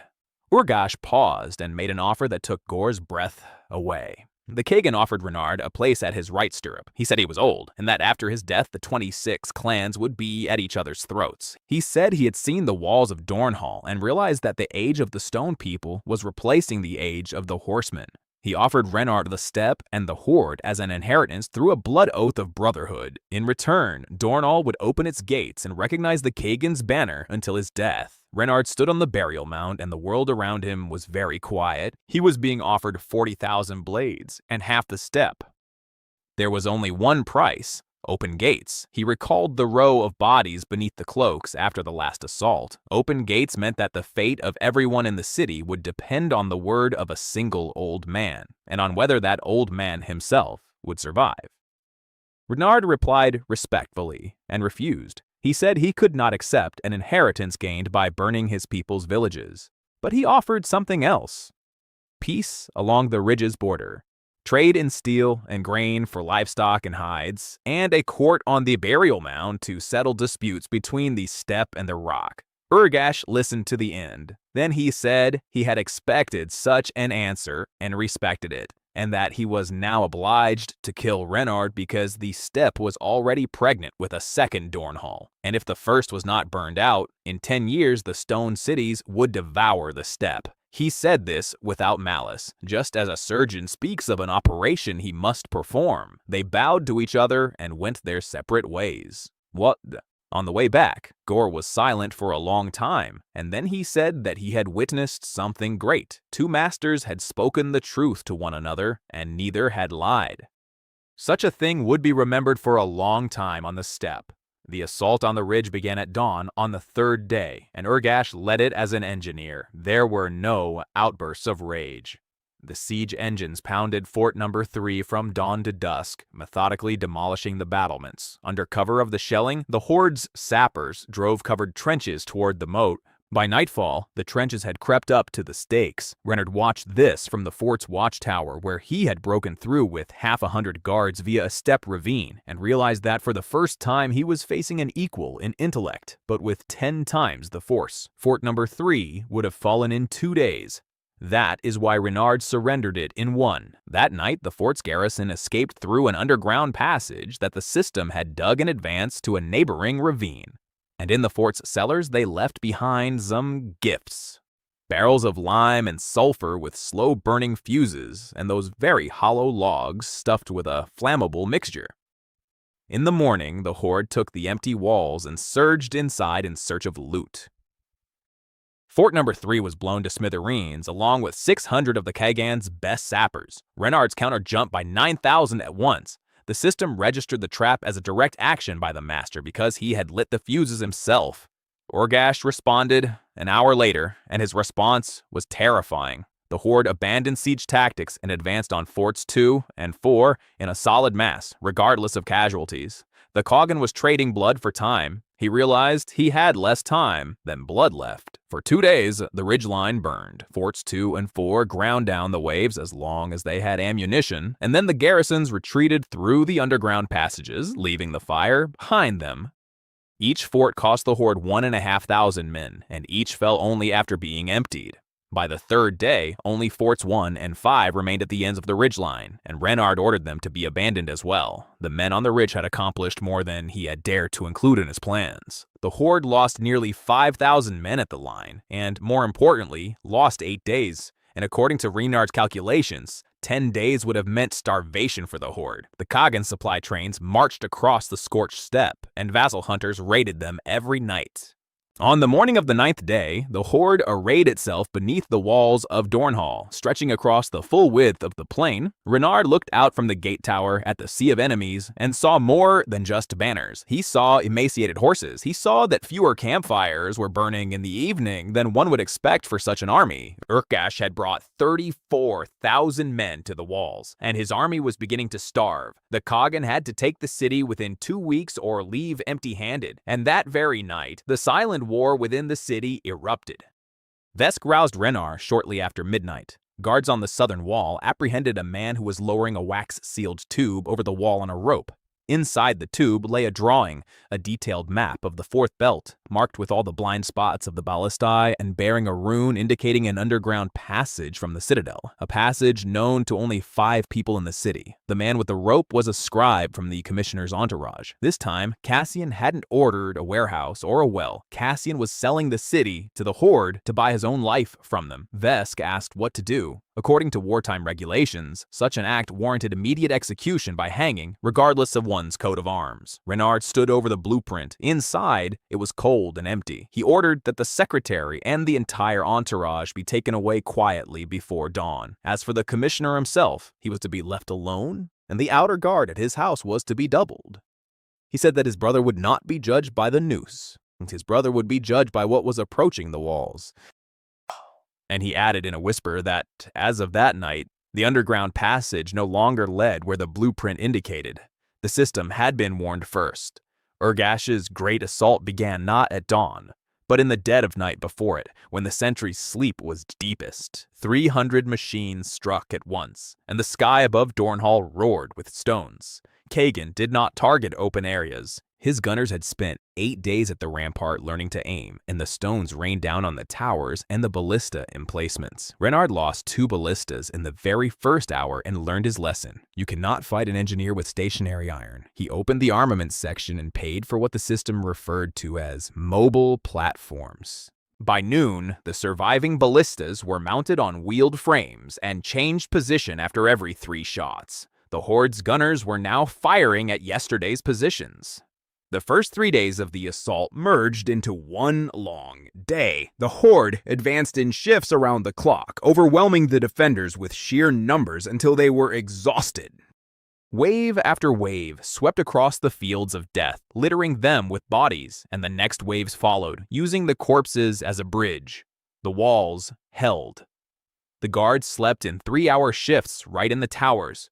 Irma and her assistants hauled the wounded from the crest of the wall under fire. Mayor Millbrook organized the townspeople into chains of supply carriers, and even the older children carried water and bolts. The city fought to the last man, and Renard watched it all from the walls. Something heavy and warm lodged in his throat for all 3 days. The counter spun ceaselessly. By the end of the 3rd day, it had passed 30,000, and Renard spent without saving. The shattered battlements grew back overnight. A destroyed ballista was replaced with a new one by morning. Every evening, 10 soldiers climbed 1 step higher. Dornhall was a machine that repaired itself faster than it was being broken, and for the first time, Renard saw not rage, but superstitious terror on the faces of the captured orcs. They were fighting a wall that never grew tired. On the 4th night, Urgash made the move that Renard had both expected and feared. The horde moved into the blind spots indicated on Cassian's blueprint. 3 assault columns, in complete silence and without the sound of drums, advanced toward the points where, according to the blueprint, the ballistas could not reach them and the wall had blind spots. The blueprint was accurate. 8 days ago, Renard had reinforced these sections first, and the blind spots were now the best defended areas of the fortress. The columns were drawn into the blind spots, and the blind spots came alive with point-blank crossfire. Meanwhile, the 4th column, the quietest of all, headed toward the exit of the secret passage from the citadel. The passage led it straight the ground, beyond the wall, into a stone trap with no way out, where grates and pots of flammable mixture awaited from above. Not a single one of the 4 columns returned. In the morning, Renard climbed the tower and saw what he had been waiting for 9 days. The horde was breaking camp. It was no retreat. Urgash was sending thousands on foraging expeditions, farther and farther into the ravaged steppe because there was nothing left to eat. The Kagan's army was beginning to dwindle without a fight. And then Renard decided that the time had come for the final blueprint, a plan he'd been keeping in his head since that night on the burial mound and had told no one except the system. He convened a council and laid it out. The horde was weakening, but Dornhall wasn't inexhaustible either. The people were at their limit. If Urgash decided on a final, all-out assault with all his forces at once, he might break through. That meant they couldn't wait for him to make up his mind. We must prod them and meet them away from the walls. Renard pointed out on the map a ravine west of the city, a wide, dry gully through which the horde had bypassed the wolf fields during every assault. He said he would grant the Kagan victory. Tomorrow, while repelling the assault, the western wall will falter. The ballistas there will fall silent as if they'd run out of bolts. The garrison will flee from the ramparts in full view of the horde. Urgash will realize the city has collapsed and will throw everything into the western ravine to break through. And by that time, the ravine will no longer be a ravine.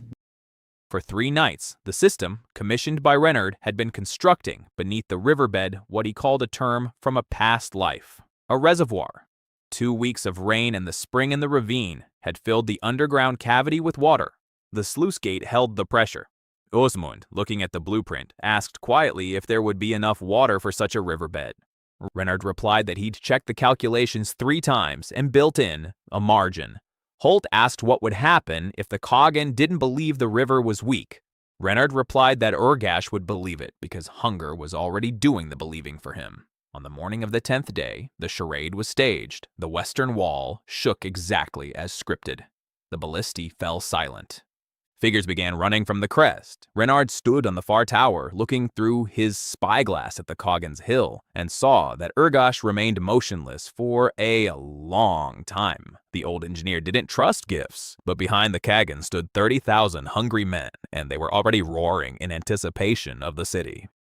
The ruler may not believe it, but the ruler cannot stop the avalanche to which he himself gave its name. The lever swung. The horde rolled en masse into the western ravine. Renard let them pour in. He waited with a cool head, counting off the ranks, and when the bottom of the ravine became a solid river of bodies and banners, he personally turned the sluice gate lever. The earth sighed. From beneath the slope, a wall of water 2 men tall surged forth and raced down the channel, sweeping everything away. Water doesn't kill an army. Water shatters an army. It knocked the first thousands off their feet, swept them away, and churned the columns into a chaotic mess, and into that chaos, from both sides of the ravine, came those who shouldn't have been there. Osmond's guard, Selma's mercenaries, and all of Gore's vassal hunters, who had been led out through the underground passages to the flanks during the night.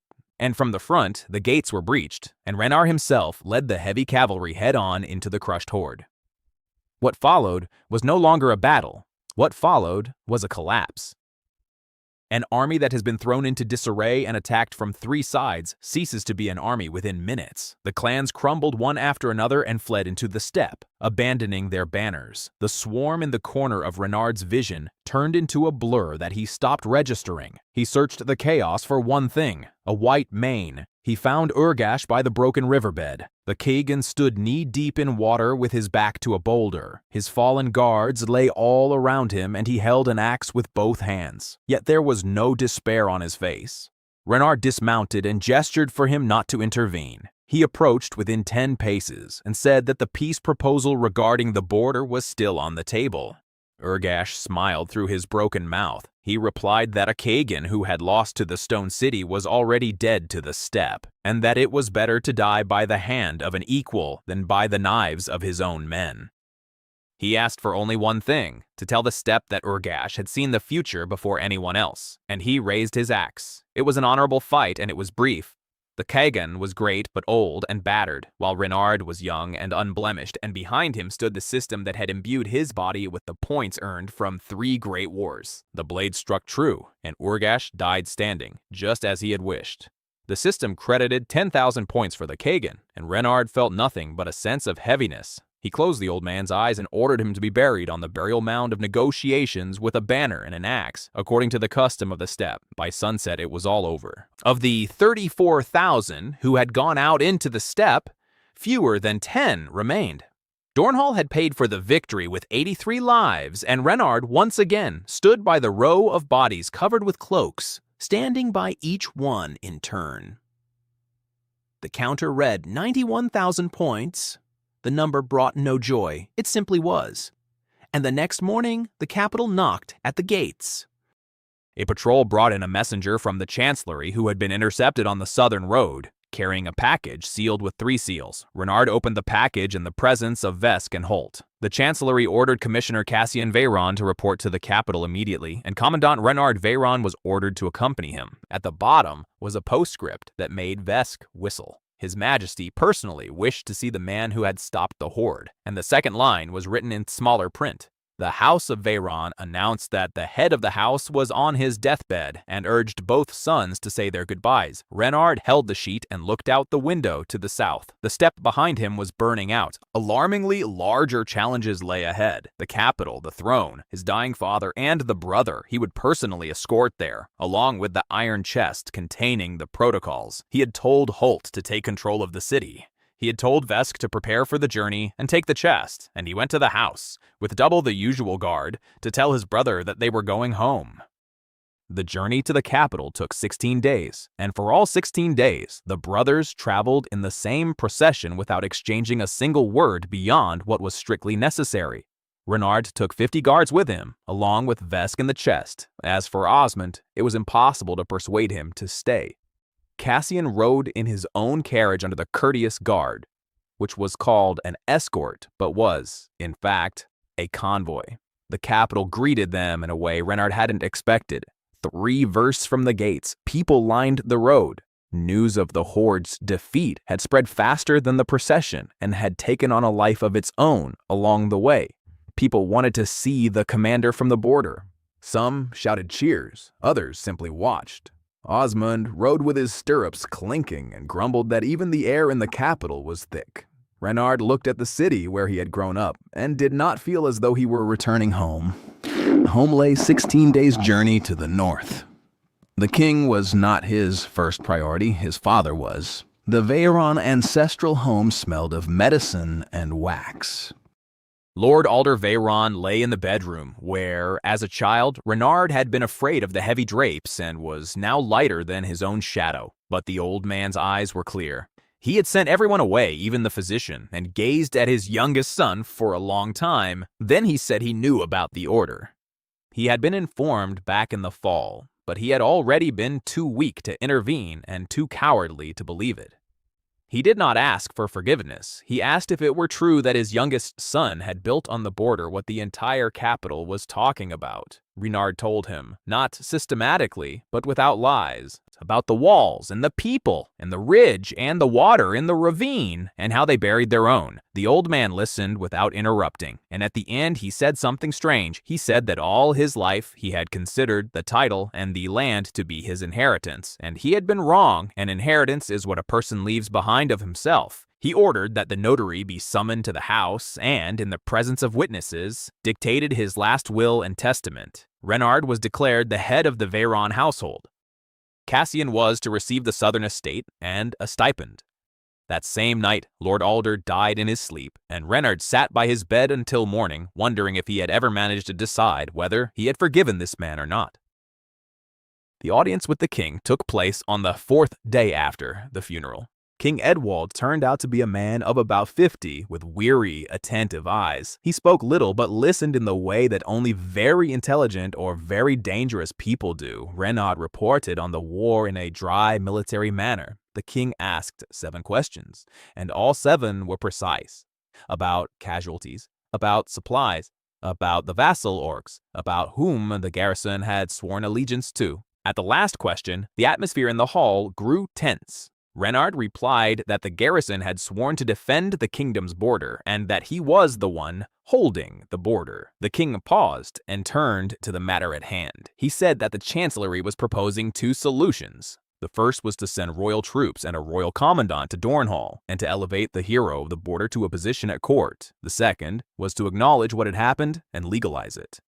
He asked what Renard himself would choose, knowing that the first solution meant war with his own people, while the second would create a power within the kingdom, beyond the crown's control. Renard realized this was not a question, it was a test. He replied that there was a third solution, and outlined what he had been pondering during the entire 16-day journey. Dornhall would swear allegiance to the crown as a margraviate, a border domain with a hereditary margrave, his own army, a court of law, and the right to make treaties with the steppe.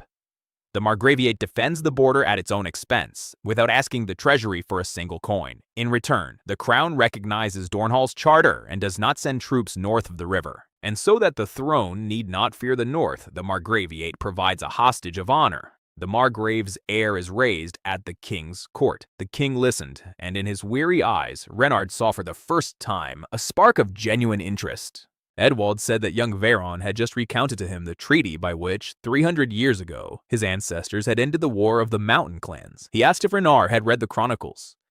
Renard honestly replied that he had not. It's just that problems with identical conditions have identical solutions. The king smiled for the first time during the audience, and then Renard did what he had brought the chest for. He did not submit the documents to the chancellery, where Cassian had friends. He placed them on the table before the king himself. The arson, the well, the order to kill, the blueprint sold to the order, the testimonies of the scribe and the cart driver, and the intercepted letters.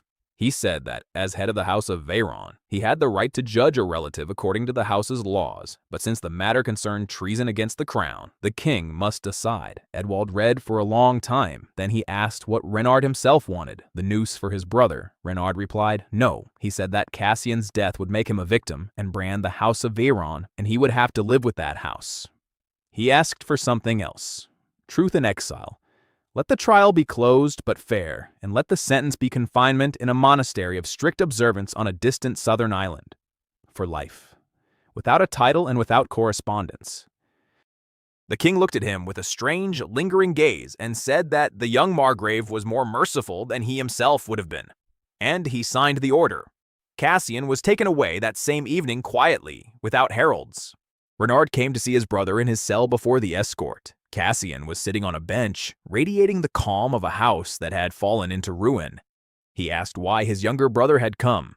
"To watch," Renard replied. "I came to ask one thing. Was our father's title worth it? A title that, in the end, neither of us inherited as he had wished." Cassian was silent for a long time, then said the only honest thing he'd said in all those months. He said he'd been afraid of Renard since childhood, not because of the title.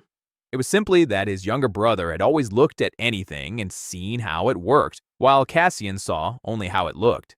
The title was a way to make that stop mattering. Renard stood there for a moment and said that it was warm in the South and that letters were forbidden by the sentence, but prayers, it seemed, were not, and he left.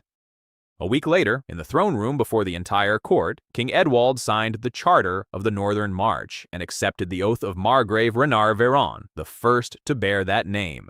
The system responded instantly. A canvas of light unfolded as far as the eye could see, announcing that the territory had received external recognition from the continent's highest authority. The diplomacy and trade sections opened completely, and below was a line that Renard read aloud 3 times. The system reported that other claimants to the land had been detected beyond the continent's borders, and that the recognized state was now visible to them. Renard stood in the center of the throne room amid the sound of trumpets and gazed through the gold and velvet. He thought about how every answer in this world raises a question greater than the somewhere beyond the seas were others, people like him, with the same counters in the corner of their vision, and now they knew that a master had appeared on this shore. The procession set out back north in early spring. On the second day of their journey, a lone rider on a foaming horse caught up with them. Holt's messenger, Renard broke the seal right there in the saddle. Holt wrote that an embassy had arrived in Dornhall. 12 ships had sailed up the river under a flag unknown to any pilot, a white tower on a black field. The ambassadors were polite and were waiting only for the Margrave. They spoke all languages at once, and the last line, at which Renard reined in his horse. Holt wrote that during the meeting, their chief ambassador looked at the walls, smiled, and said he recognized the handwriting. He said word for word, "Tell your master that he is not the only one who pays for the stone with the blood of his enemies." The White Tower's embassy awaited the Margrave with a patience that was a message in itself. 12 ships had been moored on the river for 3 weeks, and not a single envoy had shown any impatience or asked a single unnecessary question.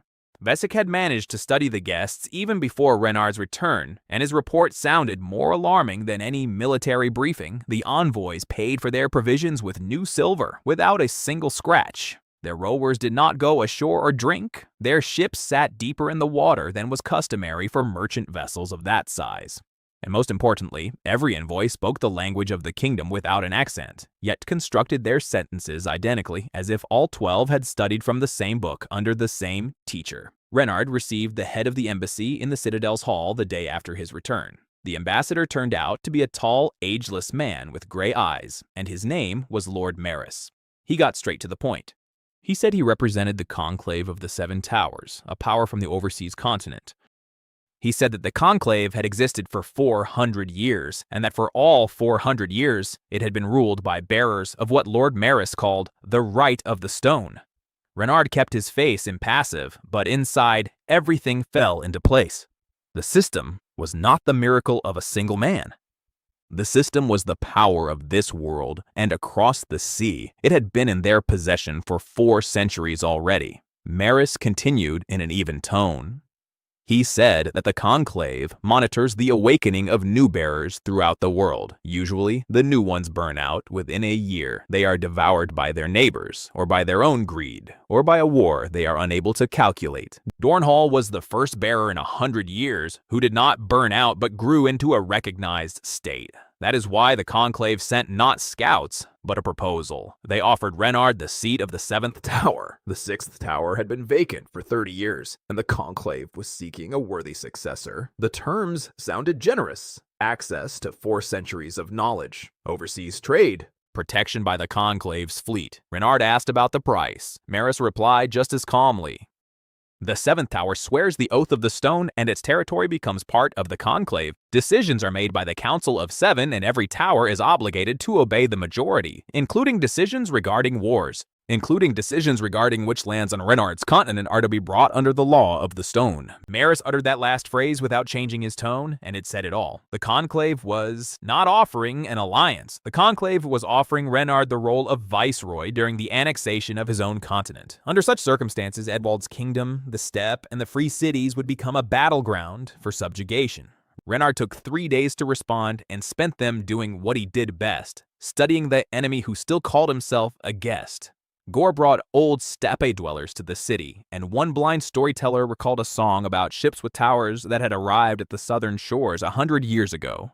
The song told how, in the wake of those ships, a plague of grass had come that killed the pastures, and then new ships arrived and bought the dying land in exchange for grain. Meanwhile, through the merchants of Heybridge, Vesk gathered half a century's worth of port records and discovered a pattern. Every 10 to 12 years, the tower ships would arrive at various ports across the continent, and 2 or 3 years after their visits, disaster would strike those lands: cattle plague, crop failures, civil strife, and then overseas buyers of land and debts would appear. The Conclave did not conquer by the sword. The Conclave softened resistance and bought its way in. Renard put it all together and saw the whole picture. The 12 deep draft ships were not carrying gifts. They were carrying cargo designed to soften resistance. He ordered Vesk to conduct a nighttime inspection under the guise of customs clearance according to the Mark's charter, and the guards hauled up from the lower decks sealed barrels of grain that the envoys had neither purchased nor declared. Irma and the herbalists examined the grain and found within it black grains of ergot bred by a malevolent force unknown to any disease on the continent had ever known. A field sown with such grain would infect neighboring fields for years. The Conclave's plan was as simple as a knife. If the 7th tower refused, the envoy's merchants would scatter the seed grain from their generous overseas friend throughout the entire mark and along the border.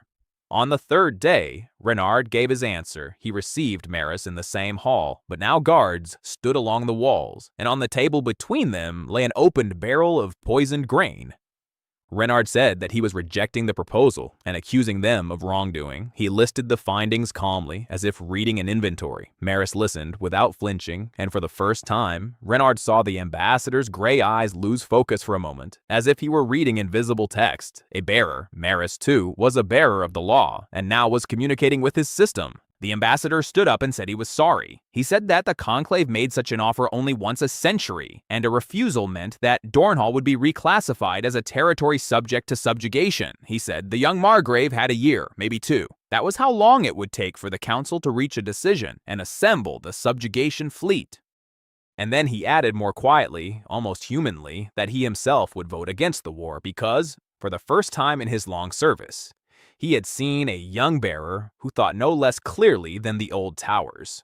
12 ships sailed down the river at dawn. Renard stood on the wall watching them go and counted. A year, maybe 2. He would not be facing a horde driven by fury and hunger. He would face a power where the law of stone had been in force for 400 years, and where there were 7 like him, each older than him by generations of accumulated points, his 90,000 against their centuries. The problem couldn't be solved head-on with any blueprint. So he had to change the terms of the problem. He went down to headquarters and began writing letters. The first was to King Edwald, with a full report on the Conclave, the grain, and the threat to the entire continent. The second was to Heybridge and the Free Cities, regarding the common danger in a joint fleet. The third, most peculiar letter was sent to the steppe. Renard wrote to the elders of the clans of the defeated horde. He wrote that he had killed their Kagan in fair combat and buried him with honors, and that before his death, Urgash had asked him to convey to the steppe that he had seen the future before anyone else. The future had arrived.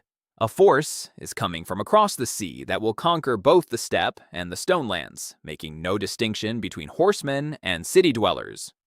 Renard offered the steppe what he had once offered Urgash on the burial mound: peace along the border and judgment at the burial mound, and now a united front against a common enemy. Osman glanced over his shoulder at a copy of the letter and said that the steppe people would sooner eat their own banners. Renard replied that a year ago they'd said the same thing about the 3 small clans, and now their hunters were receiving a marked salary. He sealed the letters and went out under the tower. Below lay a city that had survived the horde. Ahead lay a war against an entire continent of seasoned masters of the land. Renard looked south, where the sails had vanished, and caught himself feeling something he hadn't expected. Amid fear and calculation, a steady, malevolent flame burned. For 400 years, the conclave had been devouring new bearers one by one. None of those devoured had behind them what he had: a border tempered by the horde, a king who knew how to listen, a step that remembered the honorable funeral of its Kagan, and a system that, following his decision to refuse, had just unfurled a new branch with a name that made Renard smile slowly. The branch was called the Fleet. Maris decided to live the year Renard had given him as if it were 3. He divided it on the board in the staff room into 4 directions and named them simply Sea, Union, Knowledge, Depth. And under each word, he began to build what this continent had never built before. The sea began at the mouth of the river. The Dornhalla River flowed into the ocean 60 versts downstream, and there, on a rocky cape, there was nothing but a fishing village of 9 households. Renard bought the cape from the crown with gold captured from the horde and invested the first 30,000 points into the fleet branch. The system built the shipyard the same way it built walls. In a single night, the slipways went up. In a week, a dry dock. But a ship, unlike a wall, required more than just stone and wood. A ship required shipbuilders, and there wasn't a single one in the Margraviae. Renard sent Selma with gold to the southern port cities, and the mercenary returned 2 months later with 50 master craftsmen, whom she had lured with the statutory wage, and 3 more captains who had been discharged ashore for insubordination. The eldest among them, the bow-legged, gray-haired Yoren, looked at the blueprints that Renard had drawn up along with the plans and remained silent for a long time. The blueprints showed a ship without tall towers at the bow and stern, but with double-layered overlapping plating and catapults on swivel frames along the sides. Yoren said that no one builds ships like that. Then he said that was precisely why they should build it. By fall, the first ship of this class was launched, and Renard named it the Crest in memory of the forts. The alliance was harder to forge than the sea itself. King Edwald believed the report immediately because the Chancellery had searched its archives and found the same patterns of tower visits that Vesk had discovered. The Crown announced the mobilization of the Southern Fleet and banned the purchase of land by foreigners. The free cities haggled. Highbridge was the first to join the alliance, securing the right to duty-free trade through the new port of the Margraviate. The other 2 cities held out, waiting to see who would prove stronger, and the steppe remained silent for 3 months. The answer came with the first snow, and it did not come in the form of a letter. 500 horsemen rode up to the negotiation mound under a banner that not even Gore recognized. A young orc in simple leather armor dismounted and introduced himself as Turgash, son of Urgash. After the Kagan's death, the steppe had been tearing itself apart over the inheritance for half a year, and the youngest son had lost out to his older brothers and was leaving with his loyal followers to the edge of the steppe to die. But before that, he came to look into the eyes of the man who had buried his father with a banner and an axe. Renard came out to the burial mound alone, just as he had then. Turgash said that in his final year, his father had spoken of the future of stone cities, and people had considered him to be growing senile. Turgash asked if it was true that his father had died standing up. Renard answered truthfully about the offer of peace, the refusal, and the final request to tell the steppe that Turgash had seen the future before anyone else. The young orc listened, and a struggle more grueling than any battle was etched across his face. Then he asked what the Margrave had proposed to his father at this burial mound. Renard repeated it word for word: peace along the border, trade, a tribunal on the burial mound, and he added something new. A common enemy is coming from the sea, and to that enemy, it makes no difference whether one is of the steppe or of the rock. Urgash thought for a long time, gazing south. Then he said that he had 500 swords in the name of the loser, and that alliances were not made with such a man. Renard replied that, a year ago, he himself had 38 soldiers and a forged order. Alliances are made not with what one has, but with what one will have. He offered Turgash a place to spend the winter near the border, a place in the common ranks, and aid against his brothers should they come to finish him off. Not vassalage, an alliance of equals once Turgash reclaimed the steppe. The young orc removed his father's knife, which he had managed to preserve, from his belt and held it out by the hilt. In the steppe, this meant a promise stronger than blood. Knowledge proved to be the most difficult field because it could not be bought with points. Renard gathered everything the world remembered about the conclave: the storytellers of the steppe, the port logs, and the crown archives, monastic chronicles. By spring, a picture had emerged from the fragments, and it was more terrifying than the Ghost Fleet. The Seven Towers had not fought among themselves for 400 years. Not out of wisdom, they were held together by a shared fear. The chronicles mentioned the Eighth Tower 3 times, a tower destroyed by the Conclave itself at the dawn of its history. The wording was repeated everywhere. The tower that sought to grow without limit and was stopped by the other 6. Renard reread that line night after night. The Conclave did not fear foreign carriers. The Conclave feared a bearer who grew faster than the rest. That was precisely why the new ones were nipped in the bud, and that was precisely where the crack in their rock lay. If he could show the 6 towers that a war with Dornhall would strengthen the 7th one of their own beyond measure, the council would split. Depth was a strategy known only to Vesk and Holt. Renard remembered Cassian's lesson. The most precise strike comes from within. That meant the enemy would try to buy off or break someone within the alliance, and they had to prepare not only their walls, but also their people. Vesk was building what he called a sieve. Checks, tracking foreign silver, quiet people in the southern ports. The sieve went into operation in the middle of winter when, in Highbridge, they caught a money changer buying up debt notes from captains of the Southern Royal Fleet in exchange for overseas silver. Not a single scratch on them. The Conclave had already been buying off future commanders of the enemy fleet a year and a half before the war. Vesk pulled the thread, and by spring, the sieve had caught 11 bought-off men, including 1 clerk from the Chancellery. The king received the list, and for the first time, sent Renard a letter written in his own hand, without any titles. The letter contained a single line. Now, I understand why the Horde lost. In the spring, news arrived that brought all 4 threads together into a single point. Fishermen on the southern coast had picked up a half-submerged boat at sea with a dying man on board. The man was rambling in a language they didn't know, and Renard ordered him to be taken to Dornhall. Irma had been caring for the foundling for a month, and when he began to speak, Vesk brought in interpreters. Then, Renard sent everyone away and remained alone with the foundling because the man's very first coherent words were not directed at people. The man stared into the void space before him and spoke to his own system. He was a carrier. His name was Dairen, and he was the last man of the 6th tower, the one that had been abandoned 30 years ago. Dairen told his story bit by bit over the course of a week, and as he spoke, a chill crept into Renard's heart. The 6th tower wasn't abandoned. The 6th tower was devoured by its own people. Its master had proposed to the council that they stop the practice of summoning and instead trade with the young bearers rather than burn them. The council voted 5-1, and that night, 5 systems struck the 6th territory simultaneously. Darren was just a boy then, the son of a scribe, and survived in the hold of a foreign ship. For 30 years, he hid among the islands, and his own stone right awoke only a year ago on a bare rock where he was the only living soul. The system gave him neither walls nor soldiers. His branch turned out to be different and was called the Memory of Stone. Darren could read the past of any land he stood on and see foreign territories at any distance, as if they were a map. For 30 years, this gift, which no one needed, had led him across the ocean to the only place that burned brighter on his inner map than all 7 towers combined, to Dornhall.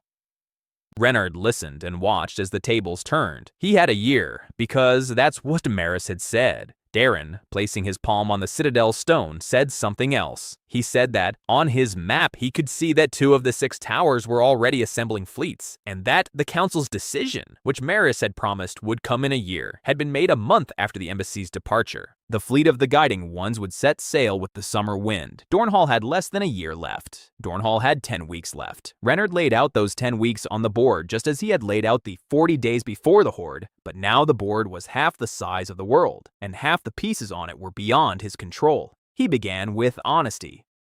He convened a Grand Council of the Alliance in Dornhall and laid everything out, about the Conclave, and about the devoured 6th Tower, and about the bribed captains, and about the 10 weeks instead of a year. He seated Darren before the council, and Darren, in full view of everyone, placed his palm on an old masonry stone brought from the royal palace and recounted the stone's 300-year history, complete with names and dates, which the royal archivist verified in front of everyone and turned pale. After that, within 10 weeks, everyone believed him.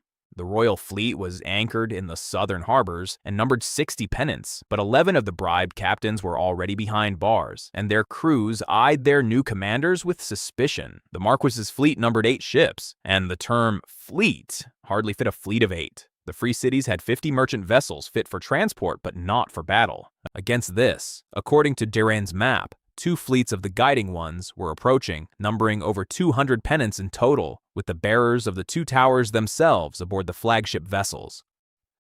The first tower was called the Tower of Scales and governed the conclave's trade. Its mistress, Lady Ivan, ruled the branch that Darren called the Chain of Prosperity. Her power bought, bribed, and crashed prices. As she approached the shore, she could bring the entire southern coast to its knees. The second tower was called the Tower of the Storm, and it was even worse. Its master, Lord Kovan, controlled the conclave's sole military branch, and his territory was his fleet. Each of his ships was as formidable as the walls of Dornhall, and his sailors were as formidable as the guards. Darren said that 30 years ago, it was Kovan himself who had burned down the 6th tower. Renard listened and realized that, head on at sea, the alliance wouldn't last even a week. That meant changing the terms of the mission. He asked Darren about the most important thing, what sustained a carrier's power when far from their homeland. Darren replied that the territory nourished the master through the right of the stone, but the current weakened with distance. That is why the towers carry anchor stones with them, chunks of their native soil in the holds of their flagship vessels.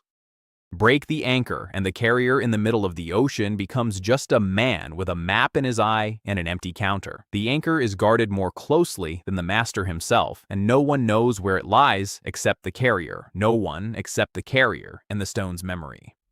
Duran placed his hands on the table and said that for 30 years he had not been waiting for salvation. He had been waiting for a way. His gift allowed him to see the anchor stones of both towers on their flagship vessels as 2 malevolent fires. The plan that Renard built upon this was the riskiest blueprint of his 2 lifetimes, and he honestly told the council that he was factoring in the possibility of half of it collapsing, and that half might collapse along with him. The plan was called Counterstorm and rested on 3 pillars. The first pillar was deception. The Conclave knew about the alliance through its bought-off agents, so Vesk began feeding precise lies to the remaining 2 who had not yet been captured, those he had deliberately left untouched. Through them, the Conclave learned that the Alliance was preparing a decisive battle at the southern harbors with all its forces. The summoning fleets would head there, where all the continent's ships awaited them. This meant they would proceed confidently and in a unified manner, like 2 clenched fists. The second pillar is a diversion. At the southern harbors, they will indeed be met by the entire royal fleet and all the city's merchant vessels, but not to win, to buy time, decoy battle formations, diversions, fire ships made from old vessels. The objective is to gain 3 days and lure the Tower of the Scales fleet into the coastal shallows, where Lady Ivan's chains of prosperity will drive down prices in the empty fishing villages. The third pillar is the strike. While the South is buying time, 8 ships of the Mark, with the Guard and Renard and Darren aboard the Ridge, will head out into the open ocean along an arc that no one is guarding because, from the Conclave's perspective, there is nothing to guard there. Darren will lead, following his map, straight toward the flagship of the Tower of Storms. Renard was not going to sink 200 pennants. Renard was going after Kovan's anchor. The council argued until nightfall. Yoren said that 8 against 200 wasn't a battle, but a funeral. Renard replied that 8 against 200 was a funeral, but 8 against a single flagship at night was a craft. Osman demanded a place on the comb and got it. To everyone's surprise, Turgash did as well. The young orc said that the steppe folk didn't know how to fight on water, but knew how to slaughter the sleeping anywhere they could stand on their feet. In the last week before departure, 2 conversations took place that Renard would later recall for the rest of his life. The first conversation came in a letter without a seal, delivered via the merchant high bridge. It was from Maris. The ambassador reported briefly that he had voted against the resolution and lost, and that according to the law of the Conclave, a dissenting tower had the right not to participate in the expedition, but not the right to interfere. He did not interfere. He merely reminded the young messenger that the Tower of the Storm had suffered only one single defeat in 400 years. Once, Kovan's fleet returned empty-handed from the northern ice, where the fire of its machines could not burn. And the signature, "He who counts." Renard reread it 3 times and realized that Maris had just broken his own law without violating a single letter of it. He had revealed a weakness. The storm's machines feared water in their fire. The second conversation took place by the wall on the last evening. Holt, who had stayed behind to keep up appearances, stood silently beside him for an hour and then said that in 30 years of service he had seen many off and had learned to sense who would return. He said that the commandant's intuition didn't work for him. He had become too big, not tall enough for his intuition to work. He asked for only one thing: to return not for the sake of the unit's reputation. The unit would hold its ground, to return because there were people by name to whom he owed a debt. Renard recalled the rows of figures beneath their raincoats and nodded, and they spoke no more. 8 ships set out into the ocean on that gray morning without a whistle or a send-off. For 12 days, Graben led the squadron across the empty waters, following the map in Darren's eyes. On the 13th day, at night, the glow of hundreds of mastheads appeared on the horizon. The Storm Tower fleet sailed in a wide formation, confident and unhurried. The flagship blazed on Darren's chart like a second sun. Renard gathered the commanders in a cramped cabin and ran through these planes one last time to ensure its soundness. 6 ships of the fleet, with holds packed with resin and saltpeter, would sail in formation across the wind and set themselves ablaze in full view of the fleet. Fire ships at night are every sailor's nightmare, and the storm's formation would turn to face the threat just as it had always done for 400 years. And 2 ships without a single flame, the comb and the axe, will break through the formation from the other side, oared and in silence. A boarding of the flagship by the forces of Osmund's guard and Turgash's carvers. The target is neither the captain nor Kovan. The target is the hold and the anchor stone. Darren said he sensed the stone 3 decks down in the midship hold, and that the master himself was always near the stone. Renard checked his crossbow, just as he had on that first night on the walls of Dornhall, and gave the order. 6 lights flared up in the night, one after another, and streaked toward Storm's fleet like 6 shooting stars, and the fleet swayed toward them with all its confident 400-year-old mass, opening a gap in its ranks. The crest slipped into the darkness. The side of the flagship rose from the darkness like a black wall 4 men high, and at the very last moment before the grappling hooks struck, Renard managed to think that a wall is just a wall, and walls he knew better than anyone alive. The grappling hooks landed silently because their claws were sheathed in leather. Turgash's carvers went first, and the stepmen took the deck as they would have taken a sleeping encampment. Storm's watch died without ever waking. Osmund's guard surged in after them and spread across the deck, occupying the hatches and gangways according to the blueprint that Darren had drawn from memory of the stone all the way to the last door. For 40 heartbeats the flagship belonged to them, from bow to stern, and then the ship awoke. It awoke not to a shout, but to light. The deck beneath their feet glowed with veins of light, just as the walls of Dornhall had glowed on the night of the Great Storm. Then Renard realized he stood within foreign territory, and that the territory had spotted the strangers. Storm's sailors burst from the hatches, and these were not men with sabers. They were the sea guards, each were 3 men, and behind them, the deck planks grew back together after every cleave. The battle 3 decks below became the most terrifying thing Renard had ever seen in both his lives. The corridors shifted in width, doors were overgrown, wounded enemies were drawn in by the light and rose to their feet. Osmund led the way, and by the 4th door, his axe glowed blue from the heat of an alien light. Turgash fought silently and fearfully, and his carvers died silently and fearfully. Darren walked in the middle of the formation with his eyes closed, guiding them with his voice. The door on the right is a trap. There's nothing beneath the hatch. The stone is lower, and to the left, 30 steps. 20. Renard paid for every step from his counter. He poured points into his men, right in the heat of battle, lifting the fallen and reinforcing their armor, and it was like pouring water into sand because the ship was pouring its points right back at them. The 2 systems were burning through the reserves of both territories, and Renard's counter was melting away before his eyes. 90,000, 70, 50. At the last bulkhead before the midship hold, Kovan himself met them. The master of the storm tower turned out to be a broad man with white salt in his beard, and he did not speak. He struck. His strength was the strength of his fleet, and in the cramped hold he was like a battering ram at the gates. The first blow crushed 2 guardsmen along with their shields.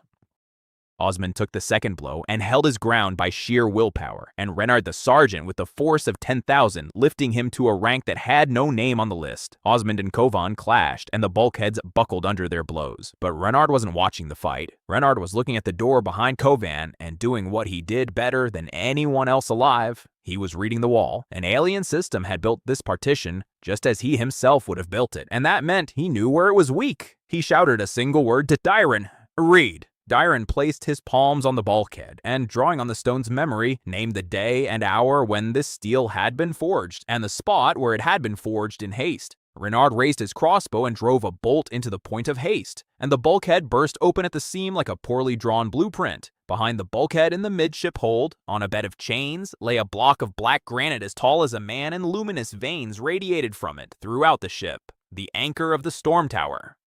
Kovan roared so loudly it made their ears ring. He threw Osmond aside and rushed toward the stone, and that was his mistake. The master turned his back on the fight for the sake of the stone, and Turgosh stabbed him with Urgesh's knife below the knee, while Osmond finished him off from above.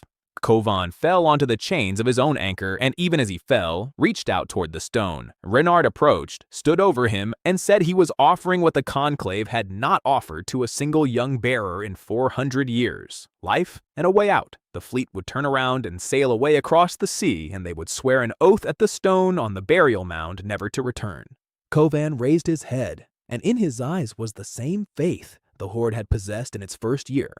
Faith that the wall could not help but fall. He rasped that the boy didn't understand. The anchor could not be shattered by the strength of a single bearer. The stone had been drawing power for 400 years, and whoever shattered it would die from the recoil. That was how the 8th tower had fallen, not at the hands of the council's fleets, but from its own blow against a foreign anchor.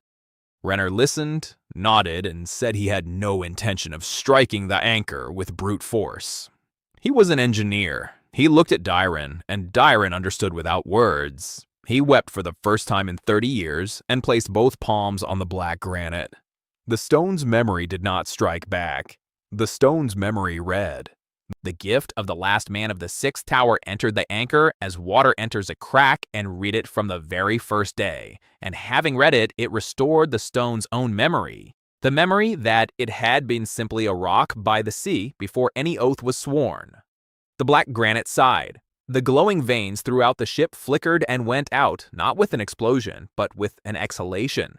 The anchor became a rock. The ship became a ship. Kovan became an old man with an empty counter in the middle of the ocean, and in his face, Renard saw that he was hearing the silence within himself for the first time in his long life. And that silence was more terrifying than death. The flagship, deprived of its territorial light, was dying as faith dies.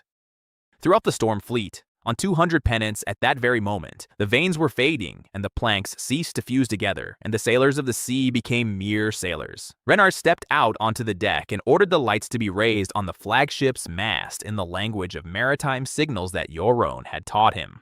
The signal was read by the entire fleet. "Your master is alive and has been freed from the stone. Sail out to sea and live. Whoever turns against us will drown just as people drown." Storm's fleet stood silently in the night for an hour. Then the first ship turned east.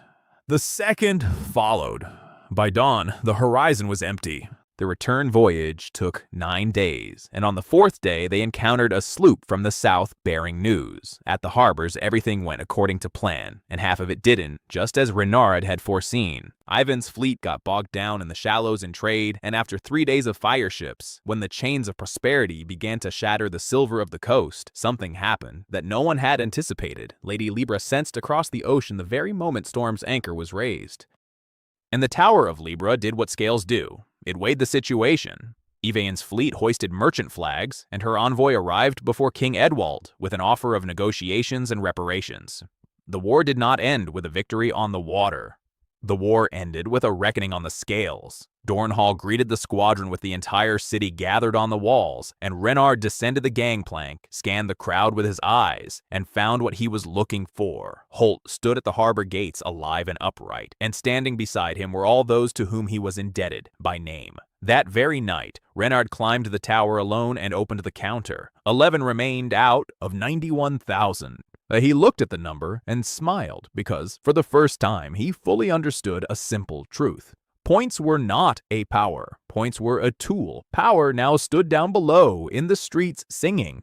And a month later, a letter arrived bearing a seal that Dairon recognized with a shudder. The seal of the Conclave Council. The 5 remaining towers invited the Margrave of the Northern Mark to a grand council of negotiations in the middle of the ocean on a neutral island. The wording of the invitation made Vesk reread it twice. The Council of the 7 Towers was not inviting a defendant or a victim of the summoning. The council was inviting the 8th tower to discuss the new law of stone. Renard set the letter down, looked at Darren, and said they would go together. The 6th tower must witness the rewriting of the law that had killed it. The council's island lay in the middle of the ocean, a 20-day journey away, and was a barren basalt horseshoe without a single tree. No one's territory extended here, and not a single counter was in operation, and therein lay the meaning of the place. The masters came to the stone mound simply as people. Renard stepped onto the black shore with Darren, Vesco, and 2 guards, and felt a silence within, the place where the counter had lived for a year and a half. The silence did not frighten him. The silence reminded him of who he was without the number in his peripheral vision, an engineer who had once stepped down from a wagon by a crumbling wall. 5 tents stood in a horseshoe shape, and a 6th was set up for him. The council gathered at dawn around a stone table under the open sky. Lady Ivan turned out to be a small old woman with the eyes of a money changer. The 3 other masters were old in different ways but equally weary, and at the head of the table sat Maris, and Renard finally understood everything. The gray-eyed ambassador was no ambassador at all. For 400 years, the first tower had spoken to the world on its own. They spoke for 3 days. On the first day, the council listened. Renard recounted everything, from the forged order to the extinguished anchor, and neither embellished nor omitted anything. Not the water in the ravine, nor the burned-down forts, nor the rows of bodies beneath the cloaks. Darren spoke of the 6th tower, and 3 of the 5 did not look him in the eye. On the second day, they argued. Yvain calculated aloud the cost to the conclave of 10 weeks of war, and the numbers were her way of atoning. The eldest of the hosts said that the law of convergence had granted the conclave's mainland 400 years without war, and that breaking it was a terrifying prospect. Renard replied that the law had granted 400 years without external wars at the cost of an eternal secret war against every newborn bearer, and at the cost of the devoured 6th tower, and that fear could never serve as a permanent foundation. Any structure built on fear holds only until the first crack appears, and that crack is called Dornhall. On the 3rd day, they wrote. The new law was laid out in 7 articles, and Renard insisted that it be written in plain language without a single word that could be interpreted in 2 ways. The curse was abolished forever. Every new bearer in any corner of the world was granted the right to an embassy, an education, and a choice to join the council or to live peacefully on their own land. The anchor stones were declared inviolable, just as wells in the desert are declared inviolable. Disputes were resolved by the council, where each tower had a vote, and to break ties, a seat without territory was established, the judge's seat. The council unanimously asked Darren to take it. The last survivor of the devoured tower stood over the document for a long time. Then he said that for 30 years he had sought revenge and had received something greater. He received a guarantee that his story would not be repeated to anyone, and he was the first to sign. Renard signed last and wrote not a title next to his signature. He wrote the word master and the name, Dornhall. The return journey took a month, and for that entire month, Renard slept without dreams for the first time in 2 lifetimes. At home, spring awaited him, along with a town he barely recognized. The port at the river's mouth had grown into a city. Caravans stretched along the road from the port, and the people riding in them were not refugees. They were settlers from the south, traveling of their own free will to a land where the law was the same for everyone. Yurts stood near the negotiation mound. The Turgash, having reclaimed the steppe over the winter, kept their word as firmly as blood, and the first steppe market bustled at the border without a single blade in sight. Renard rode through the gates of Dornhall by evening, and the city recognized him and buzzed with excitement. And he rode at a walk down the artisan street, counting not his coins. He was counting the windows in which lights were burning. A week later, 2 letters arrived, settling the last 2 accounts of his past life. The first was from the king.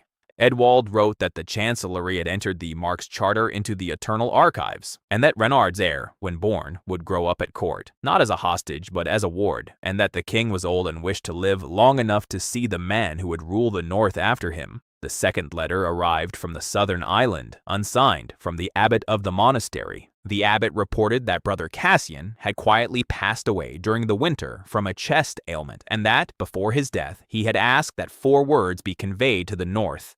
The abbot relayed them as instructed. You were always right. Renard burned the letter in the fireplace and sat for a long time staring into the fire, feeling neither victory nor loss. He felt that the board of this game was finally empty.